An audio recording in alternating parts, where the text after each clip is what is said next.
Chapter 30-45. Whoosh. Suddenly, the city lord landed in front of the building without making a sound. His eyes were filled with affection as he looked at Zhuo Xiaoxian, who was sitting by the lake. However, he did not say anything. He walked to Zhuo Xiaoxian's side and watched in silence. Zhuo Xiaoxian did not notice the city lord's arrival. Time gradually passed. The city lord couldn't help but stare blankly. What was this girl thinking?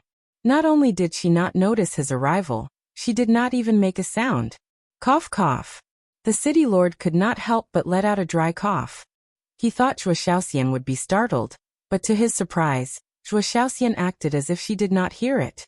She was still swinging her feet while staring at the lake with a blurred look. The city lord was frustrated. He let out a dry cough. Ah! Zhuo Xiaoxian was finally awakened. She immediately turned around and looked at the city lord. She was startled at first, but she quickly rose to her feet and said, "Godfather, why are you here?" "I've been here for a long time," the city lord said with a straight face. "This?" Zhuo Xiaoxian's expression stiffened. She said with an embarrassed smile, "I'm sorry, I was lost in my thoughts." "Godfather is very angry now," the city lord harumphed coldly. Zhuo Xiaoxian immediately went up and hugged the city lord's arm. She giggled, "Godfather, I'm sorry." "You little girl." The city lord shook his head helplessly and said with a smile, "Then tell me, what are you thinking about?" This, Zhuo Xiaoxian stammered. Her face blushed. Who was the city lord? He had seen countless people. He immediately knew what Zhuo Xiaoxian was thinking after seeing her reaction. It seemed like Zhuo Tiansheng was right. "Little girl. How's the kid with the surname Mo?" The city lord thought for a moment and asked. Zhuo Xiaoxian was caught off guard. "He's the one you're thinking about," the city lord said. Zhuo Xiaoxian's face turned even redder. She shook her head and said, "I'm not thinking about anyone." Still trying to deny it, the city lord rolled his eyes and said with a smile, "Actually, I don't care who you like as long as he treats you well. However, there's one thing you must remember." "What?" Zhuo Xiaoxian looked at the city lord in confusion. "The other party must have a good character. Also, he must stand on the side of our rogue cultivator alliance," the city lord said. Zhuo Xiaoxian asked, "What if he's not from the rogue cultivator alliance?" "Admit it. You are indeed thinking about that Mo brat." The city lord smiled smugly. "You?" Zhuo Xiaoxian paused for a second, then angrily turned around and snorted coldly. "I don't want to talk to you anymore. How dare you set me up? If foster father didn't do this, would you have told the truth?" The city lord chuckled and asked. "Then tell foster father, do you really like him?" "I don't know." Zhuo Xiaoxian shook her head. "Why don't you know?" The city lord had a suspicious look on his face. "I don't know if I like her or not," Zhuo Xiaoxian mumbled. The city lord pondered for a moment and asked, "How do you feel now that you're separated from him?" "I'm a little disappointed." Zhuo Xiaoxian pondered for a moment and said. The city lord could not help but sigh in his heart. If this wasn't love, then what was? It was just that these feelings were not too deep, so he could not be sure. "Then tell foster father, what kind of person is he?" the city lord asked with a smile. "He's very fierce. He always has a fierce look on his face, as if he's a bad guy. However, I can tell that he's actually a very kind person. And I learned from sister-in-law that he's a very righteous person." Zhuo Xiaoxian could not help but wear a smile on her face as she spoke. Seeing this smile, the city lord was even more certain that this girl had fallen in love with him. "Sister-in-law." The city lord was startled. Sister-in-law is Qin Deji's wife. They are very loving. There are a lot of people there.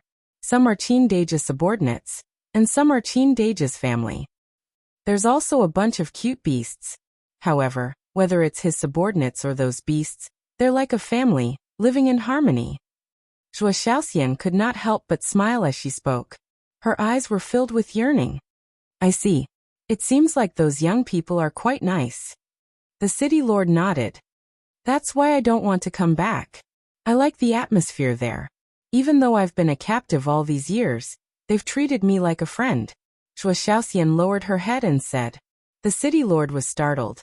"You don't like the atmosphere in the city lord's mansion?"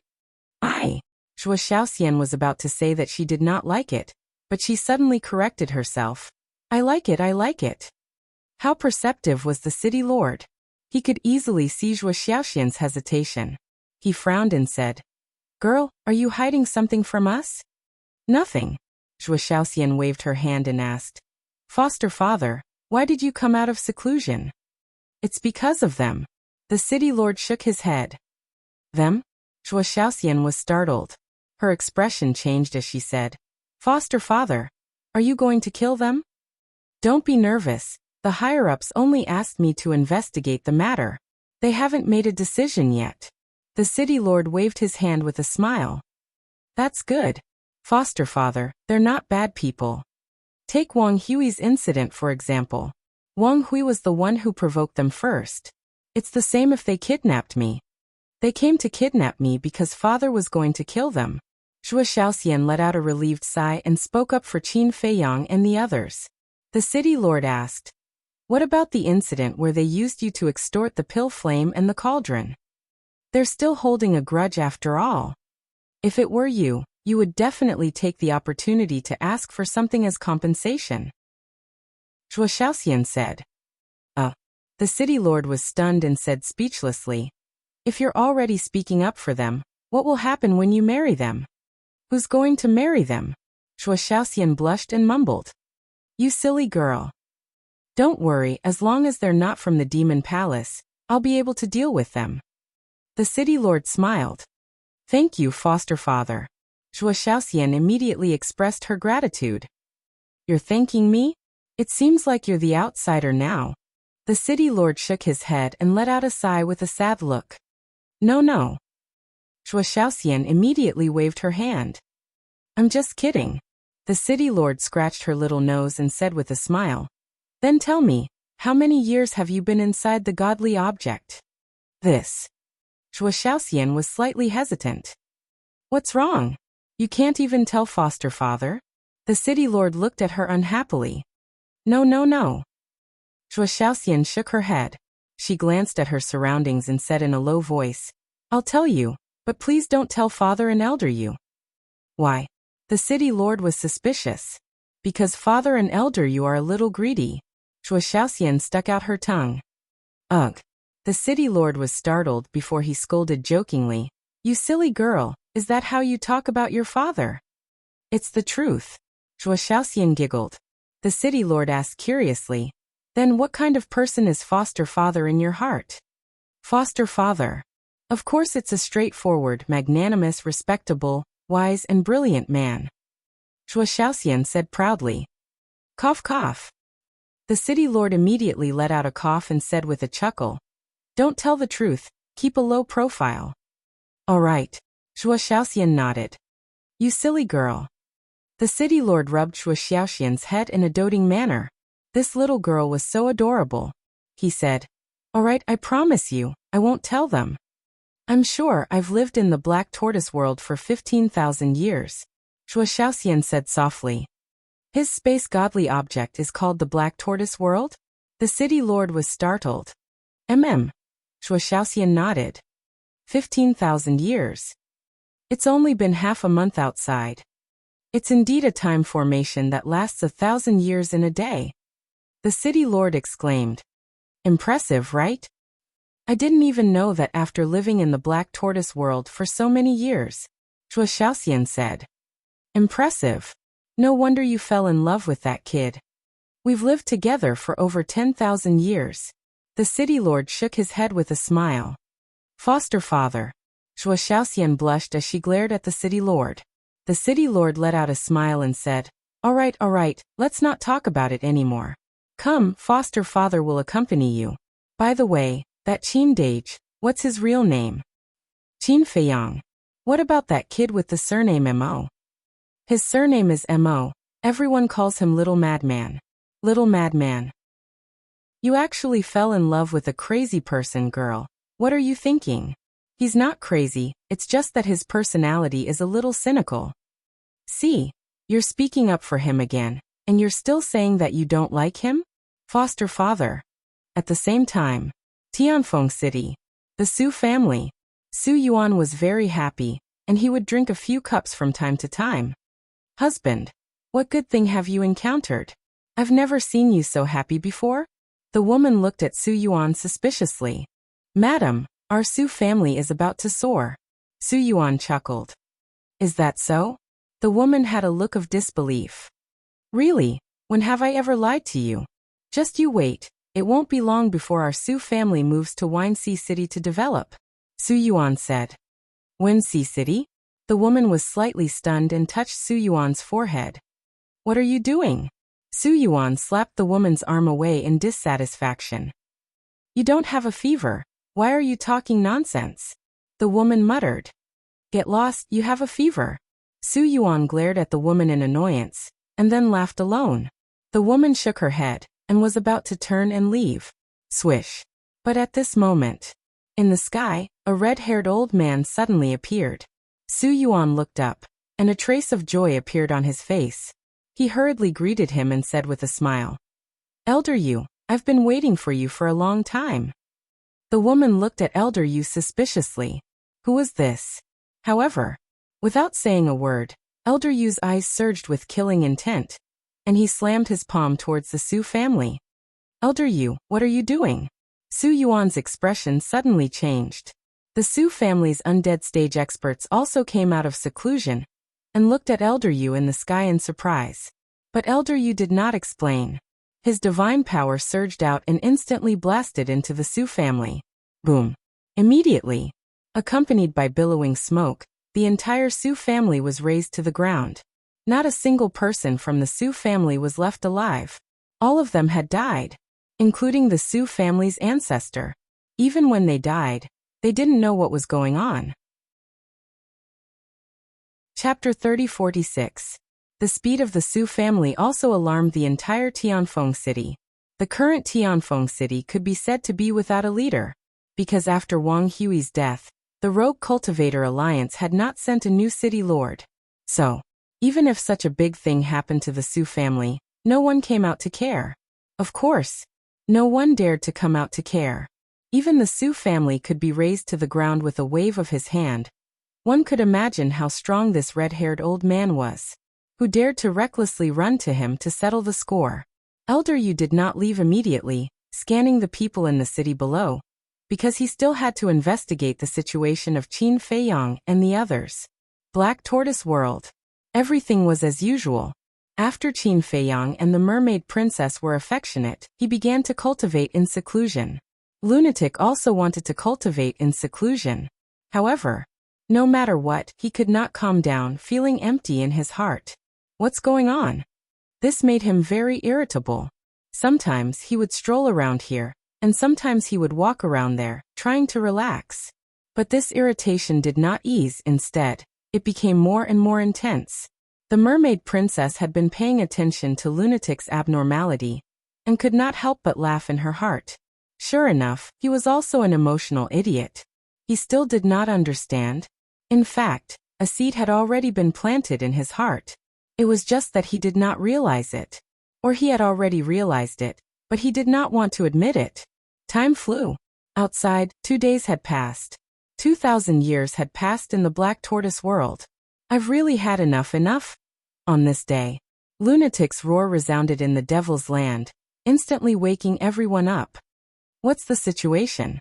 Everyone walked out one after another, looking at Lunatic's courtyard suspiciously. What are you looking at? Lunatic walked out, glared at everyone and left alone. This little lunatic, is he sick? Qin Rishuang raised her eyebrows. Is he sick, or is he lovesick? The mermaid princess laughed. Lovesick? Qin Rishuang was slightly stunned and asked curiously. You mean him and Zhuo Xiaoxian? Yes. The mermaid princess nodded. Qin Rishuang was suddenly happy. This heartless guy would actually be troubled by love? Late at night, Madman ran back, reeking of alcohol. He ran straight to Fire Lotus's loft. When Fire Lotus was awakened from her seclusion, she was stunned to see the madman standing in front of her. What are you looking at? Madman sat on the ground. Fire Lotus was surprised. You ran out this morning just to drink? Can't I? Madman snorted. Sure, I didn't say no. Besides, you've reached the age of love. Fire Lotus smiled. You still have the nerve to talk about me? As the palace master of the Nine Heavens Palace, you're still alone. Aren't you afraid that you'll become a leftover woman, and no one will want you in the future? Madman pursed his lips. Fire Lotus's face darkened. She grabbed Madman's ear and said angrily, "What did you say? I dare you to say it again." With your fierce look, no one would dare to accept you even if you offered yourself to them. Madman's face was full of disdain. In any case, he was like a dead pig that wasn't afraid of boiling water. The veins on Fire Lotus's forehead popped out. Madman said impatiently, "I don't want to talk nonsense with you. Send me out." Fire Lotus was stunned. She let go of Madman's ear and smiled. "You're going to find Shui Xiaoxian?" "No, I just want to go out and vent. I'm feeling suffocated." Madman shook his head in panic. Still not admitting it? Fire Lotus secretly mocked him and shook her head. "Go find Qin Dage." "Why do I have to find him? Can't you enter and exit the Black Tortoise world freely?" Madman frowned. "I can enter and exit the Black Tortoise world freely, but I can't act on my own, right? Qin Dage is the master of the Black Tortoise world. I have to get his permission," Fire Lotus said. Madman's mouth twitched. He said helplessly, "Can you take it as me begging you?" "Begging? Shouldn't you have the attitude of begging?" Fire Lotus said calmly. Good. Palace Master's old leftover daughter. No. Palace Master, I beg you, is that okay?" Madman got up helplessly and weakly bowed 3 times to Fire Lotus. Fire Lotus rolled her eyes at him and said, "I can send you out, but don't go cause trouble." "I know, long-winded. Luckily you're not my mother, otherwise I would have already collapsed." Madman pouted. "I don't have a son as useless as you." Fire Lotus glared at him. With a wave of her hand, Madman disappeared. "You call me a good-for-nothing? 10,000 years old leftover daughter, destined to be unwanted." Madman stood outside in the night sky. He snorted and flew towards Wind City. "Suyuan, come out and die." Not long after, a roar filled with killing intent resounded in the sky above Tianfeng City. "Who is it? So arrogant?" Everyone was given a fright and hurriedly ran out to look. They saw Madman standing in the air above the city. It turned out to be him. No wonder he dares to be so arrogant. Everyone suddenly realized. Madman swept over the Su family and was ready to vent, because it was Su Yuan who made things difficult for Zhuo Tianxing to find Yin Xiang. Although this matter did not cause any loss to them, Su Yuan's mind was not pure. So, he planned to kill Su Yuan. But when he landed in the sky, looking at the devastated Su family, his whole person suddenly froze. What happened? How did a good Su family become like this? Don't you know? 2 days ago, a red-haired old man appeared and destroyed the Su family with a palm. Someone on the street below spoke. Red-haired old man? Madman was slightly stunned, and the figure of old Yu immediately appeared in his mind. He then asked, "What about the people of Su family?" "They were all killed. Not one left." "It's terrible." People on the street were full of horror. "Sure enough," Madman muttered. There was no suspense. This must be Zhuo Tianxing's idea. Exterminating the Su family was even more ruthless than them. Looking at the messy Su family, Madman shook his head and turned away. Su family also reaped what they sowed, so there was no sympathy. Clang. However, at this moment, in the ruins below, a sword light suddenly emerged, cutting through the sky like lightning, heading towards Madman. A cold light flashed in Madman's eyes, and he turned his head and directly slapped the sword light. The sword light shattered on the spot. "Just a supreme artifact. You want to sneak attack me?" Madman looked down with disdain and saw a black-clothed youth walk out of the dark ruins. He held a long sword that flashed with cold light. "Isn't he Su Hua? When did he come back?" The people on the nearby streets, seeing someone sneak attack Madman, also rose into the air. When they saw the young man in black, they immediately began to discuss. "Su Hua? What is that?" Madman was taken aback. Cough. "He is not a thing, he is a person. He is the young master of the Su family, and he is also a disciple of the Demon Palace. He is quite talented." It is said that his cultivation has almost caught up to the old ancestor of the Su family. Someone said. I see. Madman nodded. He seemed to have heard of such a person from Su Yang. I want to kill you. Su Hua stepped into the air and stared at Madman coldly. Kill me? Madman was taken aback and speechless. The person who destroyed your Su family is that old thing called Elder Yu. Why do you want to kill me? I have been hiding in Tianfeng City for the past 2 days and heard a lot of things. This matter must be related to you. Die. Su Hua charged forward. The long sword in his hand carried a monstrous sharpness as he slashed towards Madman. Let's not talk about whether it is related to me or not. You want to kill me with your strength? Keep dreaming. Madman smiled in disdain and grabbed the long sword. Su Hua's pupils constricted. Since you have heard about it, don't you know that my body is comparable to a supreme-level divine artifact? Madman kicked Su Hua's lower abdomen. Roar. Accompanied by a pig-like wail, Su Hua immediately flew out horizontally, blood spurting out of his mouth. Strong. The surrounding people were all shocked when they saw this scene. Su Hua had the cultivation of the perfect undead realm, but in the hands of this person, he couldn't resist at all. What kind of monster are you? Su Hua stabilized his body and looked at Madman in shock. This was the first time he met someone with such a terrifying body and strength. Then you can treat me as a monster. Madman chuckled. He was worried that he had nowhere to vent, but he didn't expect this person to take the initiative to come to him. Since this was the case, then let's have some fun. Shua. He took a step forward and slapped Su Hua's head. Su Hua was shocked and quickly retreated. At the same time, with a wave of his hand, divine power surged out, transforming into a towering mountain that pressed down on the madman. Supreme-level divine art? Not bad. Madman grinned and the blood demon domain instantly opened. Not only Su Hua's cultivation, but even the power of the supreme-level divine art also plummeted. Everyone was dumbfounded. Even the power of a divine art could be weakened? The blood demon domain could weaken the opponent by 5 small realms. Su Hua's cultivation immediately fell to the 9-heaven realm. How could the 9-heaven palace be a match for Madman? Madman punched out, and the towering mountain formed by divine power shattered on the spot. Following that, he slapped Su Hua's face. Su Hua was sent flying again. His face was lacerated and blood flowed out. I thought you were powerful, but it turns out that you only have this much strength. Madman shook his head and chuckled. I will be kind and send you down to reunite with your clansmen. I am a disciple of the demon palace. You dare to kill me? Su Hua roared in fear. A disciple of the demon palace? Madman was slightly stunned. He looked at the crowd and asked, Are the disciples of the demon palace very powerful? When everyone heard this, they were speechless.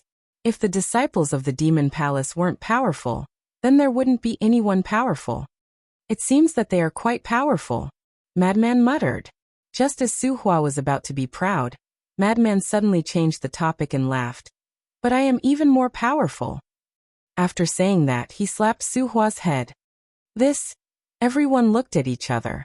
It was fine if he was arrogant in front of the Su family, but now he was also so arrogant in front of the disciples of the demon palace? As the overlord of the eastern continent, he wasn't afraid at all. Chapter 3047. Su Hua was about to die at the hands of the madman, but at this moment, an even more terrifying sword light flew out from the ruins below. The space here began to shatter. The madman also felt a fatal threat and retreated without hesitation. Boom! The sword light exploded into the sky with a monstrous aura. At the same time, a middle-aged man appeared, grabbed Su Hua, and flew away like a bolt of lightning. That seems to be a heaven-defying divine artifact? Everyone was shocked. The madman's eyes were like torches as he looked at the man's back. It wasn't just Su Hua. You want to leave after sneak attacking? How can there be such a thing? The next moment, the madman used a supreme support technique and chased after the two. The man could only see the back. He didn't know who it was. But the divine artifact in his hand was a true heaven-defying divine artifact. The other party has a heaven-defying divine artifact, and he still dares to chase? Everyone looked at the madman's back in disbelief. Outside the city mountain, the middle-aged man sped forward while looking at Su Hua. He said angrily, "Are you stupid? Coming to Wind City alone? Are you looking for death?" "Uncle, I'm sorry." Su Hua lowered his head, his face filled with unconcealable pain. AI. Seeing Su Hua's expression, the middle-aged man sighed and comforted. "Uncle knows that the destruction of the Su family is a big blow to you. Isn't Uncle the same? After all, your mother is my sister, but we need to know how to endure." "How can I endure the enmity of the destruction of my family?" Su Hua's face was filled with pain. "If you don't endure, you will die. Like now, if I didn't arrive in time, you would have died in that person's hands." The middle-aged man said angrily. Su Hua's eyes trembled as he turned to look at the madman. There was a trace of fear in his eyes. A half-step undying realm was able to reach this point. It was hard to imagine. "Don't worry, he can't catch up."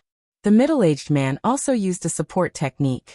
His speed suddenly increased and he quickly left the madman behind. Su Hua retracted his gaze and said, "Uncle, help me check that old man's identity." "Uncle has already checked." The middle-aged man said. "Who is it?" Su Hua asked hurriedly. "He's a subordinate of Winxi City's Vice City Lord Zhuo Tiansheng. His name is Elder Yu. Although he's slightly weaker than Zhuo Tiansheng, he's also at the sovereign realm." The middle-aged man said in a deep voice. "What? How could it be them?" The Su family was bewildered. "We're still looking into it. I really don't understand. Why would your father provoke Zhuo Tiansheng? Who doesn't know that Zhuo Tiansheng is cruel and merciless? Moreover, he's from the Rogue Cultivator Alliance. How can a small family like ours afford to offend him?" The middle-aged man sighed. "It's impossible for there to be no reason. We must investigate this thoroughly. Even if it's Zhuo Tiansheng, I will make him pay the price." Su Hua's eyes were full of resentment. "Don't mess around. To deal with Zhuo Tiansheng, the Devil Hall must act. But you are just an ordinary disciple. The Devil Palace will not fall out with the Rogue Cultivator Alliance because of you," the middle-aged man advised. "I know.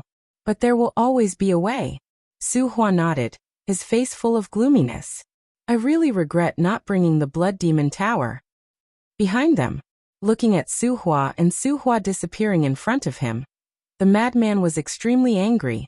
If the Blood Demon Tower was here, catching up to these two would be no problem at all. Decisive. He turned around and returned to Tianfeng City. Standing above the ruins of the Su family, he said, "Did any of you see that person's appearance?" Everyone was silent. 1,000,000 soul stones. The madman waved his hand, and a large pile of soul stones appeared in the air. Seeing this, a young man in black immediately flew in front of the madman and said with a flattering smile, "I saw it." After saying that, the young man waved his hand. As divine power appeared, it condensed into a middle-aged man with a square face and sideburns. "Who is he?" The madman frowned. "I don't know about that." The young man shook his head. "I know." Another old man flew in front of the madman. The madman looked at the old man and asked, "Then who is he?" "This." The old man looked at the 1,000,000 soul stones in front of the madman, his eyes full of greed. The madman waved his hand, and another 1,000,000 soul stones appeared. The old man was overjoyed and quickly said, "His name is Su Jingshan, Su Hua's uncle. He has come to our Tianfeng City before." "Su Jingshan?"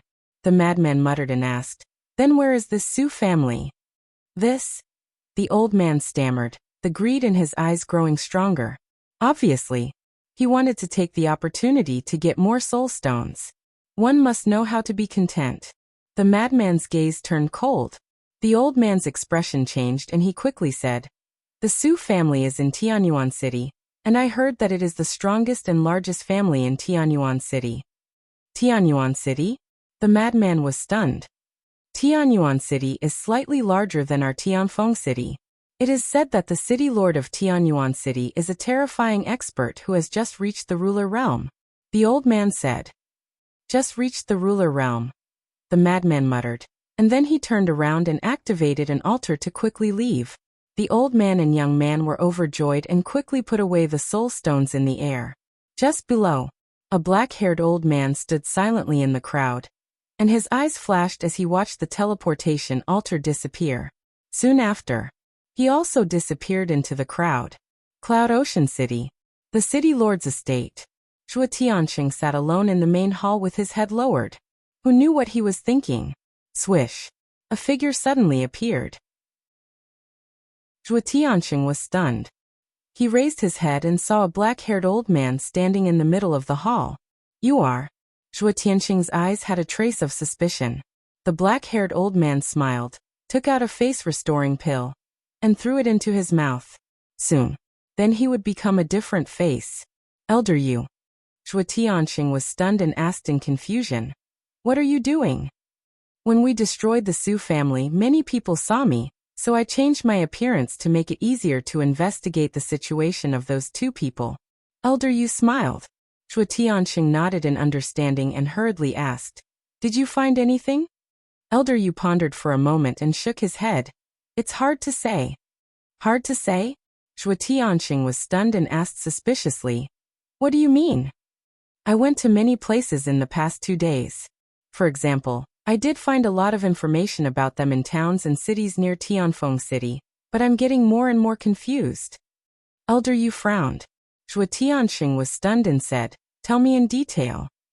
Elder Yu said, First of all, in addition to Tianfeng City, I also found their footprints in Dongshan City.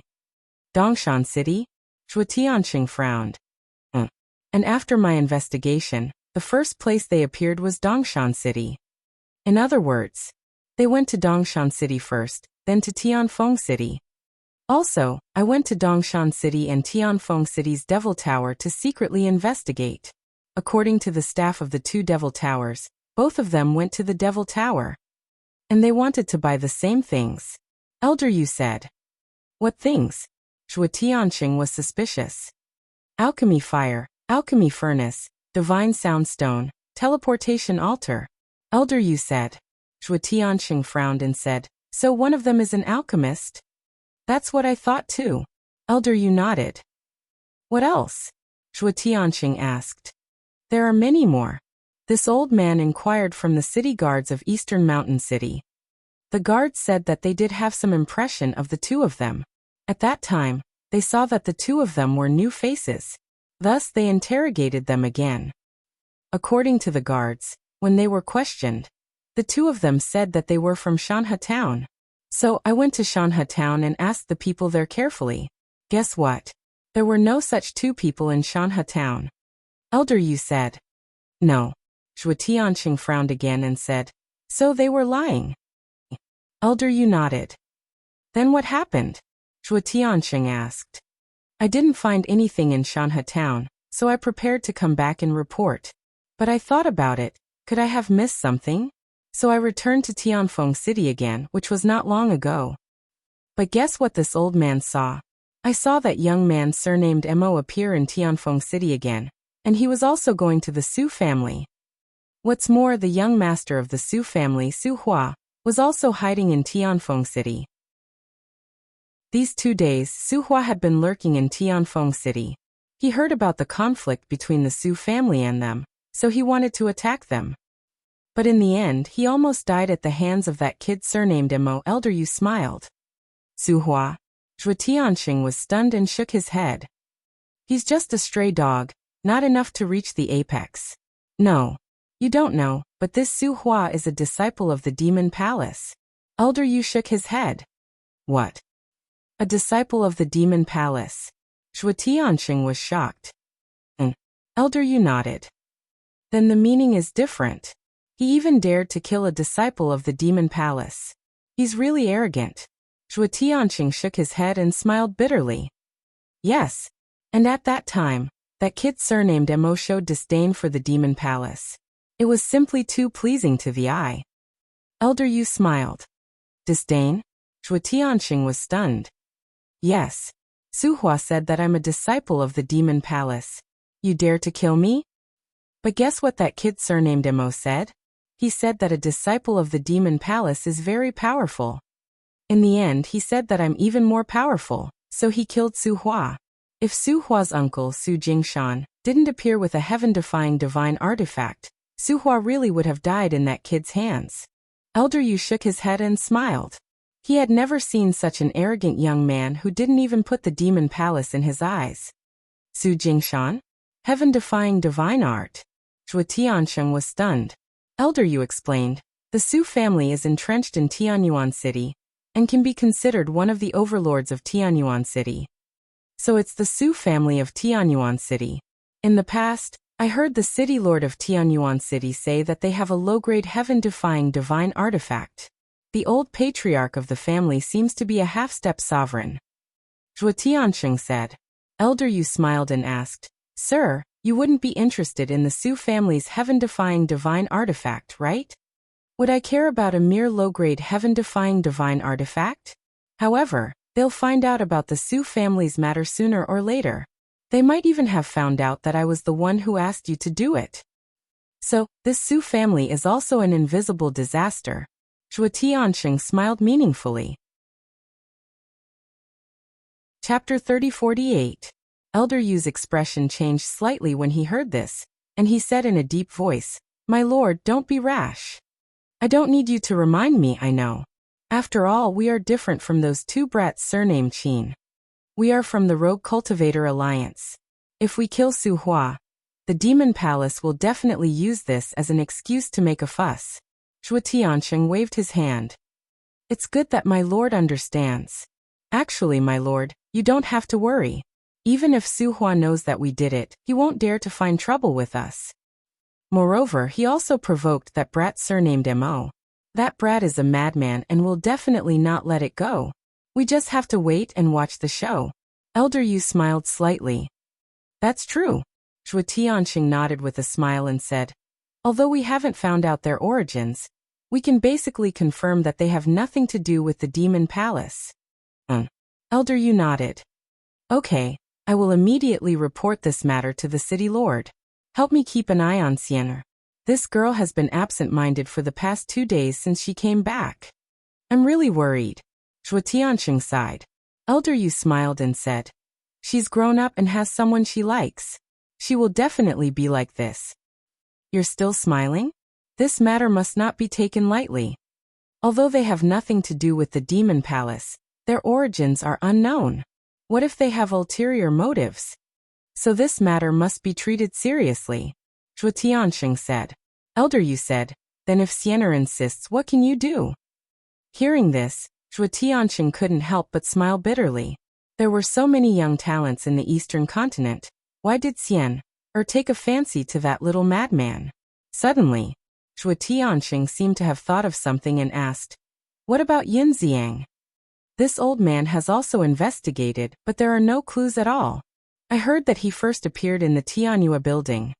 As for the owner of the Tianyua building, it is said that she appeared in Tianfeng City 100 years ago.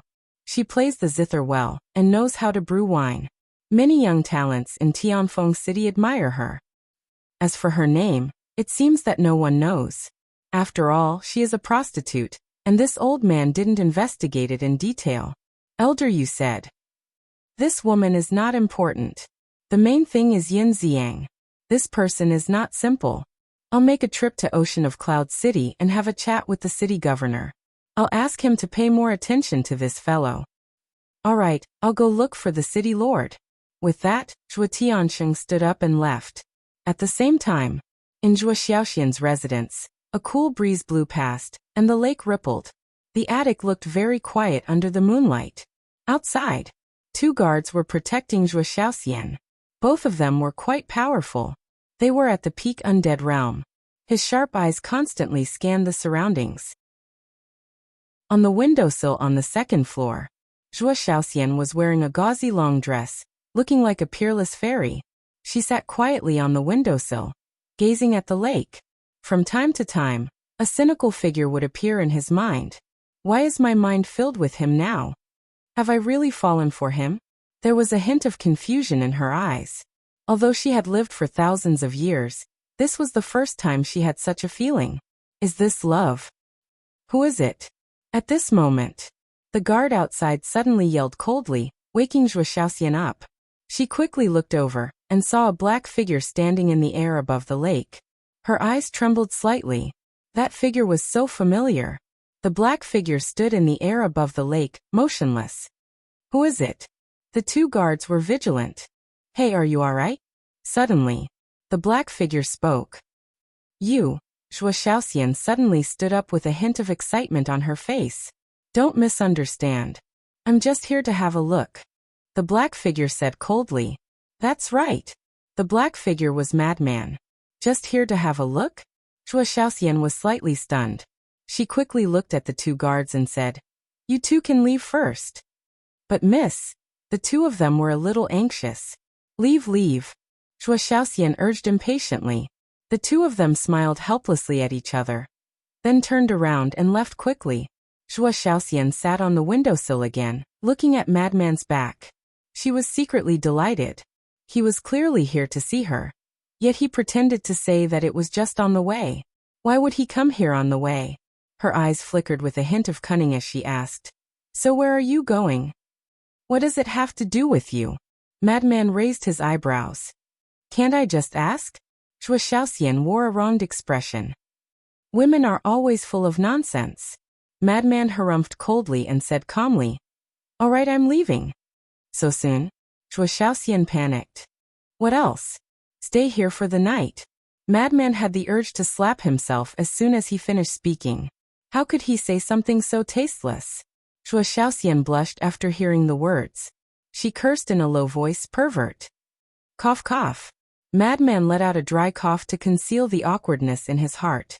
Zhuo Xiaoxian gathered her courage and said while looking at Madman's back, If you're not busy, why don't you keep me company? I'm very busy, Madman said. Zhuo Xiaoxian's face was filled with disappointment. But, since you're begging me so earnestly, I'll be merciful. Madman turned around and landed beside the windowsill. He did not look at Zhuo Xiaoxian. He crossed his arms and leaned against the wall beside the windowsill. This position was blocked by the corner of the windowsill. It was just enough to avoid the sight of both parties. However, the two of them were very close to each other. They could even smell each other's scent. However, for a moment, neither of them knew what to say. They were both silent there. Elder Yu, look, he's there. Opposite. The two guards ran over with Elder Yu and stood on the opposite side of the lake. They pointed at Madman beside the windowsill and said to themselves. Elder Yu looked at Madman, and the corner of his mouth twitched slightly. It seemed that this matter had developed to the point where it could not be stopped. Elder Yu, what should we do? One of the guards transmitted his voice. Let's wait and see first. Elder Yu waved his hand. To be honest, he did not know what to do either. If Zhuo Xiaoxian did not want to see this person, it would be fine. She could just chase him away. However, this girl looked like she was in love. She probably wanted this person to stay in the city lord's mansion forever. There was a strange atmosphere in the quiet attic. Zhuo Xiaoxian was the first to open the topic. She lowered her head and asked directly, Little Madman, have you missed me in the past 2 days? Madman's expression froze. He shook his head and said, No. Heartless. Zhuo Xiaoxian pouted. Fuck, if I didn't miss you, would I come to see you now? Madman said angrily. Then you admit that it wasn't on the way? Zhuo Xiaoxian was delighted. Madman slapped himself in the face. Zhuo Xiaoxian heard the slap and quickly flew out of the windowsill. She looked at Madman and said with heartache, Are you crazy? Why did you hit yourself? Why did you run out? Madman raised his eyebrows. I came out to see if you've been beaten, silly. Zhuo Xiaoxian rolled her eyes. Madman was a little flustered. Looking at that exquisite figure and that soft skin, there seemed to be some kind of primitive force that was about to erupt from the depths of his heart. Because the current Zhuo Xiaoxian was wearing a tulle dress, which was very tempting. Go in. Madman looked away and said angrily. We're not in the Black Tortoise realm now. Why should I listen to you? Zhuo Xiaoxian raised her head like a proud little princess. You. Madman was furious. Aren't you very powerful? Why don't you dare to look at me now? You must be feeling guilty. Zhuo Xiaoxian looked at him provocatively. Who said I don't dare to look? Madman looked at Zhuo Xiaoxian. Looking at that exquisite face and those red lips, he could no longer control the primitive force in his heart. Suddenly, he hugged Zhuo Xiaoxian and pressed the two of them together. You. Zhuo Xiaoxian immediately panicked, and her heart was beating wildly. However, before she could finish, Madman lowered his head and kissed her. In an instant, the two of them stood there in a daze as if they had been electrocuted. On the opposite side of the lake, the two guards hurriedly transmitted their voices. Elder Yu, look. Elder Yu's face darkened as he yelled. What are you looking at? Turn around. The two of them shrunk their necks and quickly turned around, mumbling unhappily. Aren't you enjoying it too? Elder Yu's expression immediately turned awkward, and he immediately turned around. Elder Yu, what do you think we should do? Should we stop it or not? The two of them asked softly. I don't know. Elder Yu shook his head. The speed of their development was a little beyond his and Zhuo Tianqing's expectations. One of the guards said, Why don't you inform the master? This. Elder Yu pondered for a moment and nodded. All right, but you're not allowed to peek. Otherwise, I'll gouge your eyeballs out. We won't. The two guards hurriedly waved their hands. Beside the window, Madman and Zhuo Xiaoxian were still hugging each other. Their lips were pressed together, and it felt as if time had stopped. Both of their hearts were beating faster and faster. What are you doing? After a long while, Zhuo Xiaoxian finally recovered.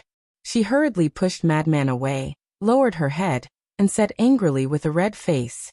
Madman also finally came back to his senses. He smacked his lips as if he wanted more, and mumbled, so fragrant. What did you say?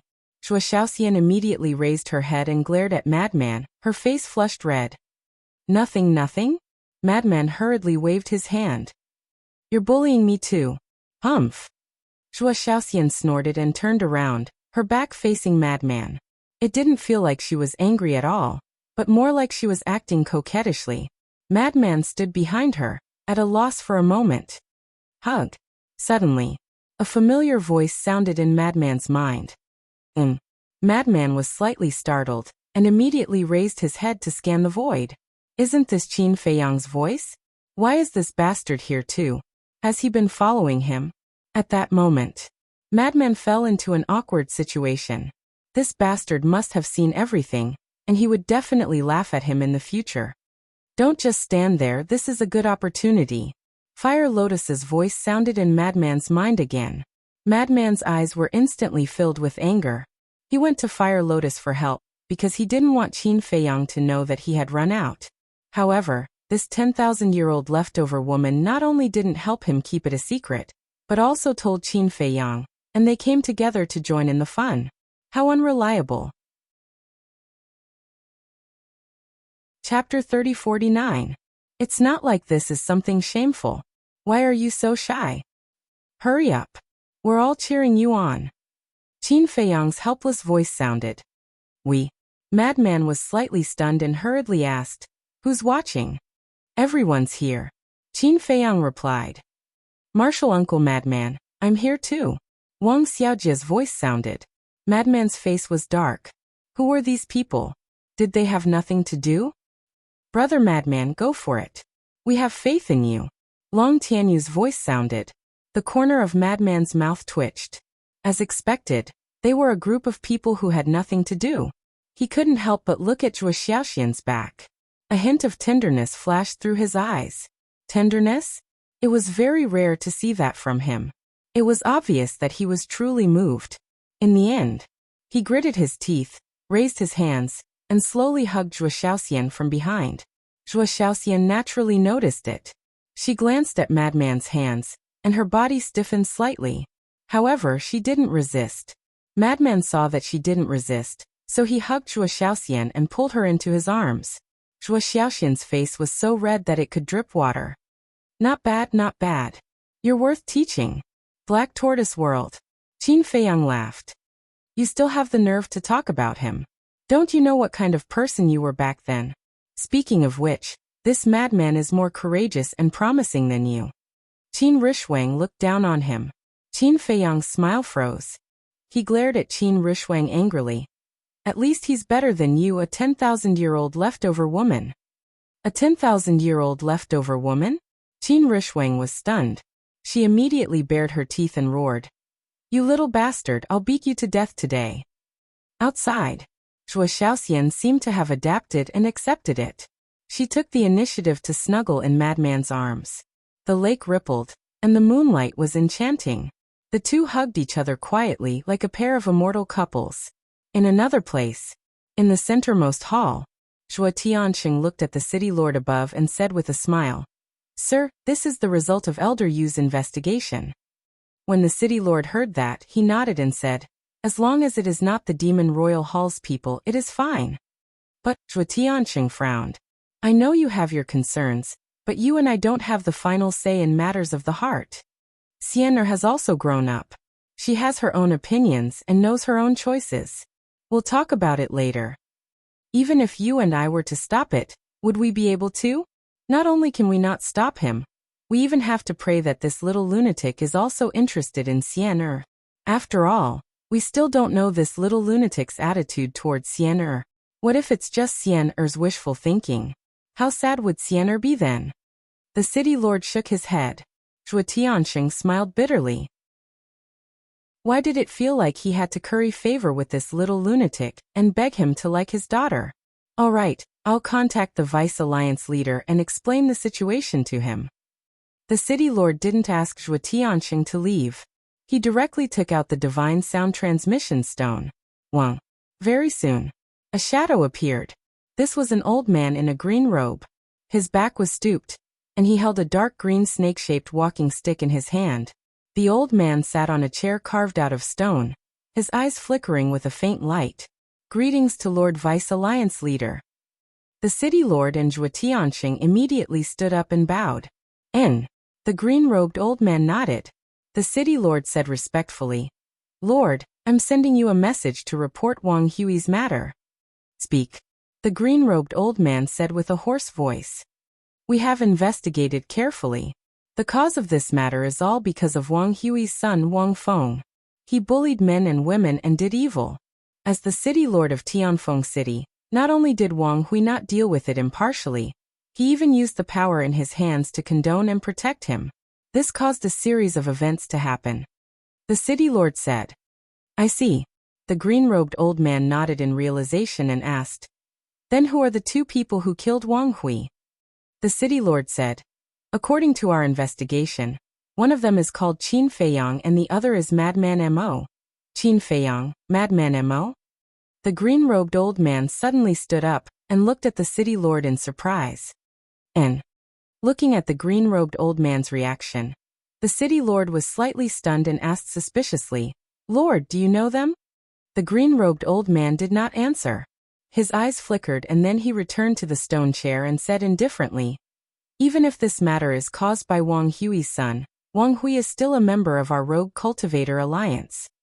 The city lord's heart trembled and said respectfully, "Lord, please tell us. If this matter is not investigated, then the world will inevitably talk about our Rogue Cultivator Alliance behind our backs.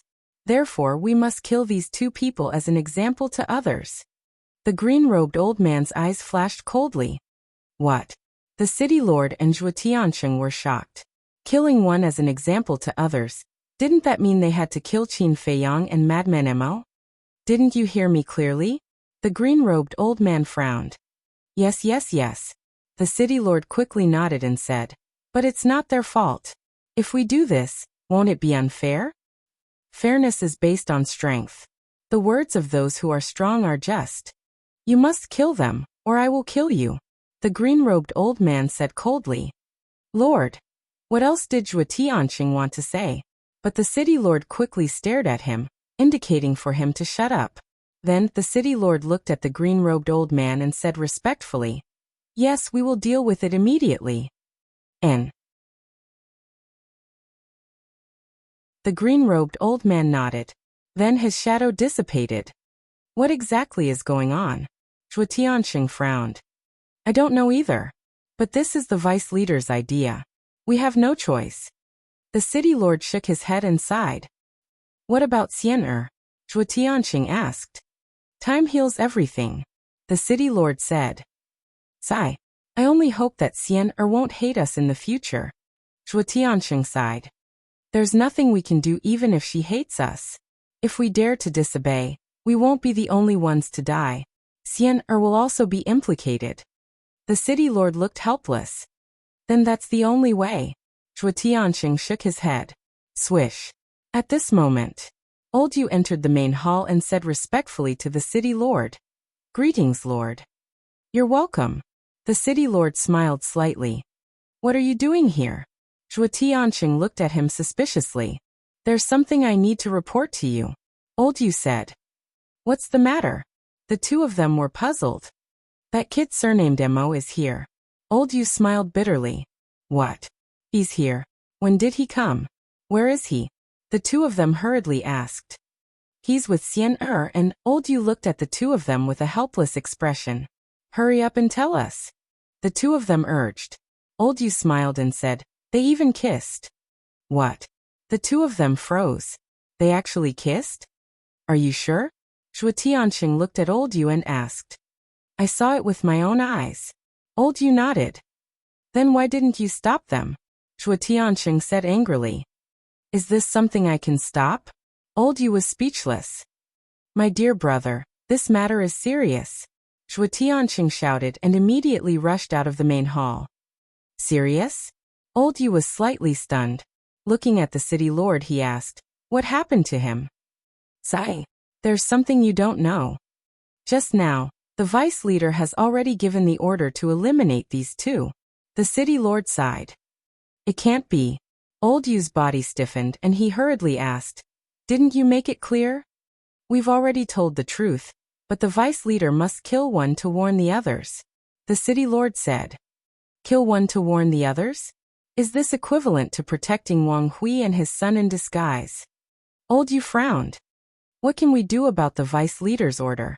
The city lord shook his head and said, let's not talk about it for now. Let's hurry over and take a look. Okay.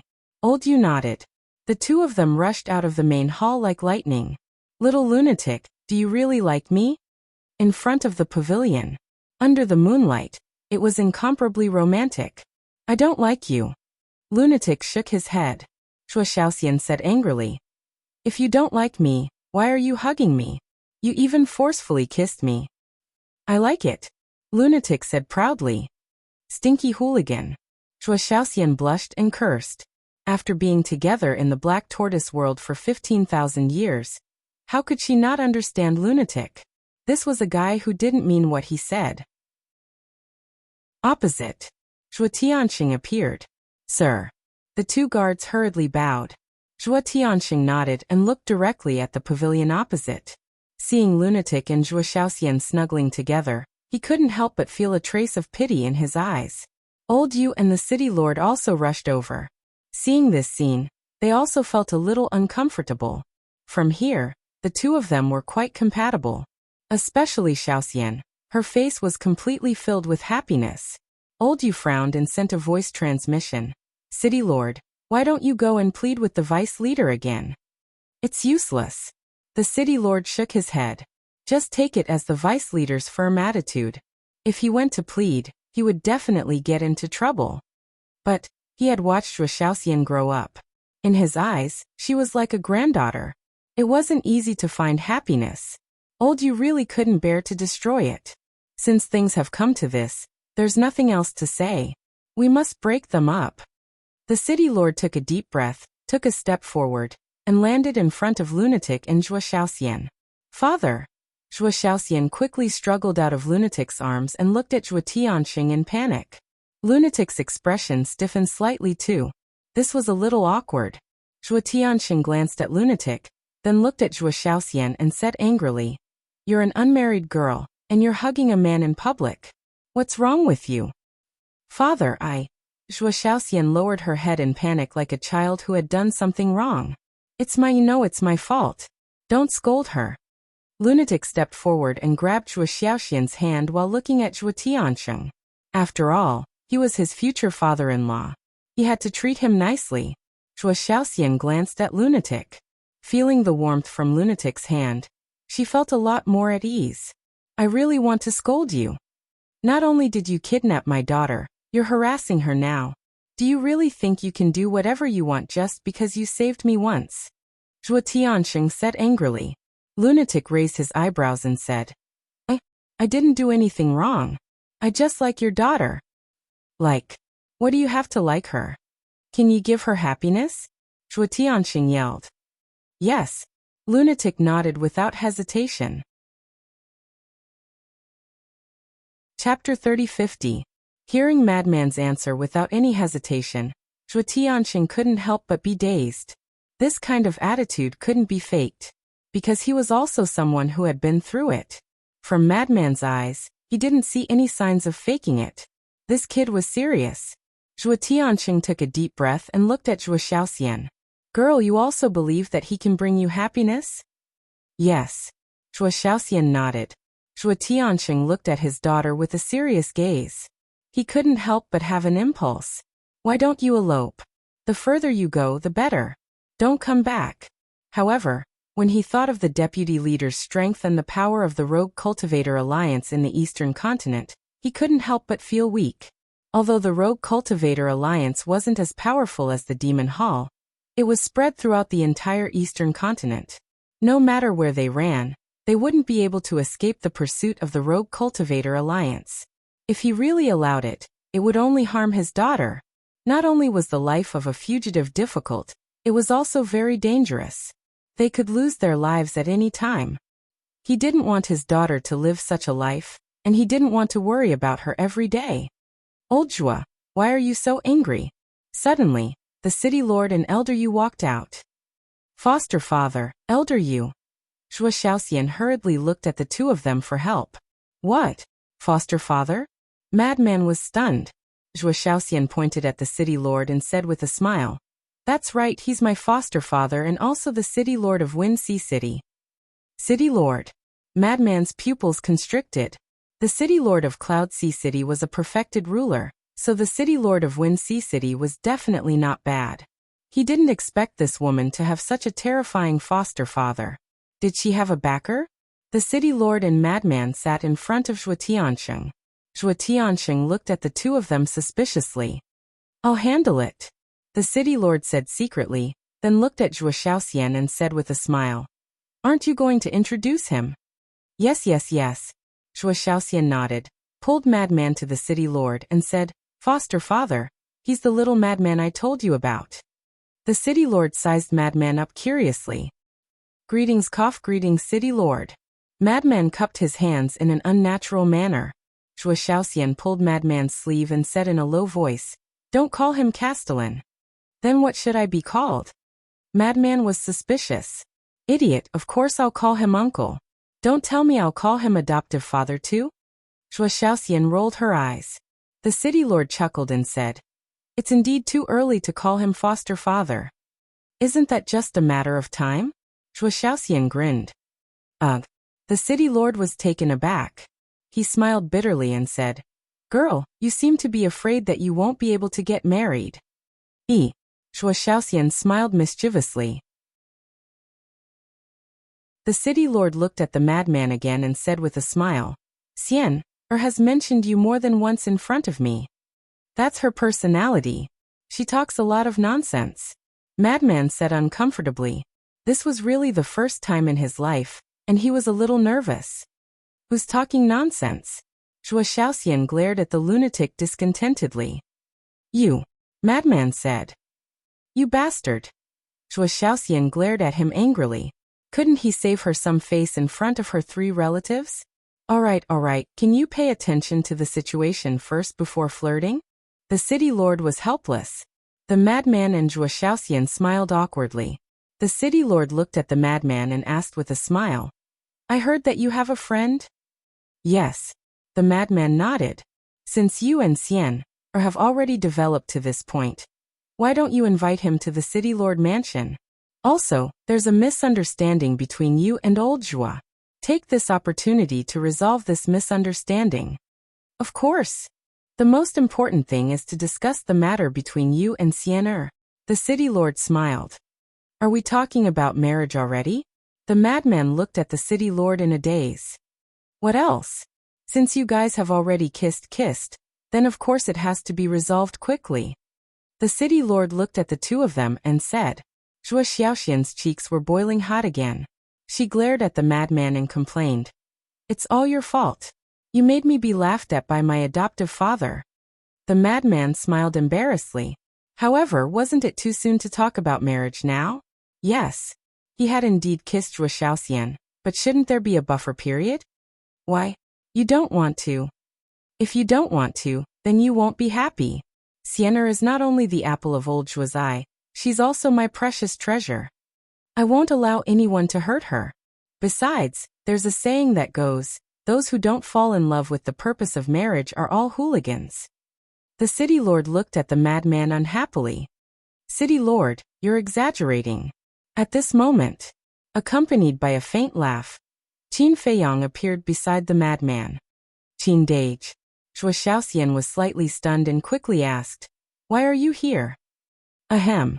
Qin Feiyang coughed dryly.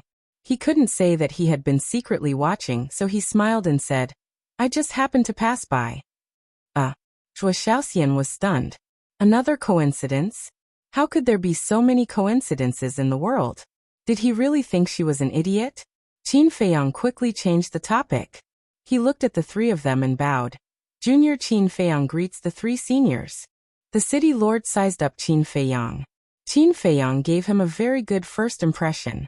He didn't have the slightest arrogance of a young man, and he seemed very polite. Furthermore, he had such a temperament. Even when facing the city lord, he was neither servile nor overbearing. Senior City Lord, I actually didn't take those misunderstandings to heart a long time ago. Moreover, I'm the one who should really apologize. Because it was I who asked Senior Brother Madman to come to Cloud Sea City and kidnap Xiaoxian. So, I solemnly apologize to the three of you. Qin Feiyang cupped his hands. There's no need for that. After all, your actions are understandable because it was old Zhuo who wanted to deal with you first. The City Lord smiled. City Lord's magnanimity is truly admirable. But now that I think about it, if it weren't for these things, would Senior Brother Madman and Xiaoxian be together? No way. They wouldn't even have known each other for the rest of their lives. So this can be considered as a coincidence that formed a golden match. Qin Feiyang chuckled. That makes sense. This is fate. The city lord nodded and laughed. Then he looked at Zhuo Tianxing and said, Old Zhuo, don't keep a bitter face. Is this what it is? Yes, no discord, no concord. Zhuo Tianxing smiled bitterly. What golden match? It was clearly an ill-fated relationship. Enough. This girl will eventually get married when she grows up. Hurry up and tell the chef to prepare some good wine and dishes. Let's have a few drinks with this future son-in-law, the city lord said. Drink. Zhuo Tianxing was stunned. Wasn't he going to kill him? Why was he drinking? Hurry up, the city lord urged. Okay. Zhuo Tianxing nodded, turned to look at the two guards by the lake, and said, Go and tell the kitchen to prepare some good wine and dishes and send them to the guest room. Yes. The two responded respectfully, turned around and ran away. Little brother, please. The city lord looked at Qin Feiyang and said with a smile. Senior, please. Qin Feiyang cupped his hands and smiled. The city lord chuckled and immediately walked toward a large hall. City lord, what are you doing? Zhuo Tianxing and Elder Yu looked at the city lord in confusion. The city lord said, Don't you want to know more about them? If it wasn't for the deputy leader's order, this would definitely be necessary. But is it still necessary now? Zhuo Tianxing was suspicious. I'm quite curious about them. Really. Especially this Qin Feiyang. The calmness he showed in front of us is not something a young man should have, the city lord said. But, the two were anxious. Don't worry, I know what I'm doing. The city lord smiled faintly. At the back, Qin Feiyang and Madman walked together, and Zhuo Xiaoxian followed Madman from beginning to end. I didn't expect you to be so talkative. You've even brought up your golden marriage. Madman pursed his lips. Qin Dage, I also admire you. Zhuo Xiaoxian giggled.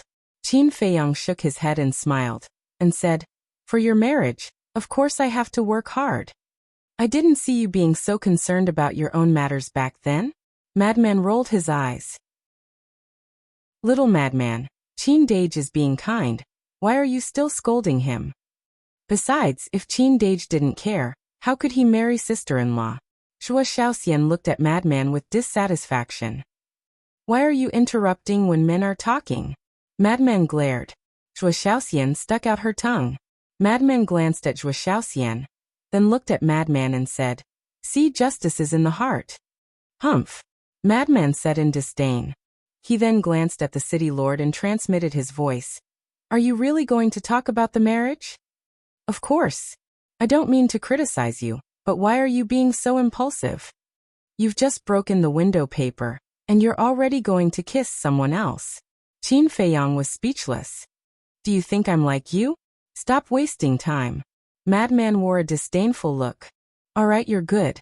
Qin Feiyang let out a helpless smile. Not long after, the group arrived at a huge hall. The hall was not huge, and the decorations were not luxurious. There was a dining table made of mahogany, with a diameter of around 3 to 4 meters. It was surrounded by more than 10 exquisitely carved wooden chairs. There was also a tea table beside it, with sandalwood burning on top of it. The aroma spread across the hall. Please have a seat. The city lord went to the main seat and said to Qin Feiyang and Madman with a smile. Then we won't be courteous. Qin Feiyang let out a smile and dragged Madman to sit opposite the city lord. Zhuo Xiaoxian naturally sat beside Madman too. However, Zhuo Tianxing was not happy about it. He said, "Xianer, come sit beside me." Ah. Zhuo Xiaoxian glanced at Zhuo Tianxing with a confused look. You're not even married yet. Zhuo Tianxing snapped. Zhuo Xiaoxian was slightly startled, before she let out an embarrassed smile, and ran to Zhuo Tianxing's side. Girl, you can't wait to get married right now, right? The city lord looked at Zhuo Xiaoxian in amusement. I'm not. Zhuo Xiaoxian nodded with a blushing face. The city lord shook his head with a smile. He glanced at Qin Feiyang and Madman and said, You're not outsiders now. Feel free to tell me if you need anything. Sure. Qin Feiyang nodded. His first impression of the city lord was quite pleasant. He was humble without any arrogance. Chapter 30:51. After chatting for a while, more than a dozen maids entered the main hall with a variety of dishes. The inner hall was suddenly filled with the fragrance of dishes. There were also a few pots of wine. Before it was opened, one could smell the rich wine fragrance. Pour it for the two little brothers. Two maids served Qin Feiyang and Madman. As soon as the city lord spoke, they immediately poured wine into the wine cups in front of the two people. The wine cup was not big, about 1 or 2 cups. The wine was sparkling like jade, and the wine fragrance was even stronger, making Madman swallow his saliva. But Qin Feiyang didn't feel anything. No matter how good the wine was, it couldn't be compared to the most ordinary cup of tea in his eyes. This wine is the famous heavenly mountain dew of my Wind Sea City. Ordinary people can't drink it. The city lord smiled. Then I'll thank Senior for your hospitality. Qin Feiyang smiled slightly. The city lord smiled, picked up the wine cup and said, Come, let's drink to our friendship. Zhuo Tianxing and Elder Yu also picked up the wine cup. Qin Feiyang and Madman looked at each other, also picked up the wine cup, toasted the three of them, and then put it to their mouths to taste. How is it? The city lord asked with a smile. They were straightforward and drank it in one gulp. Not bad. Madman nodded. It was a level better than the heavenly immortal wine, and could already be called a divine wine. He then raised his head and drank it in one gulp. But Qin Feiyang only took a sip, and then put down the wine cup. Brother Qin, what are you doing? The city lord looked at him suspiciously. Senior, don't laugh. Junior doesn't know how to drink. Qin Feiyang smiled apologetically. Haha. The city lord couldn't help but laugh. A young man who didn't drink was really rare. After 3 rounds of wine, the city lord put down the wine cup and looked at Madman with a smile. Since you and Xian have already developed to this point, then shouldn't you tell us something? Tell us something?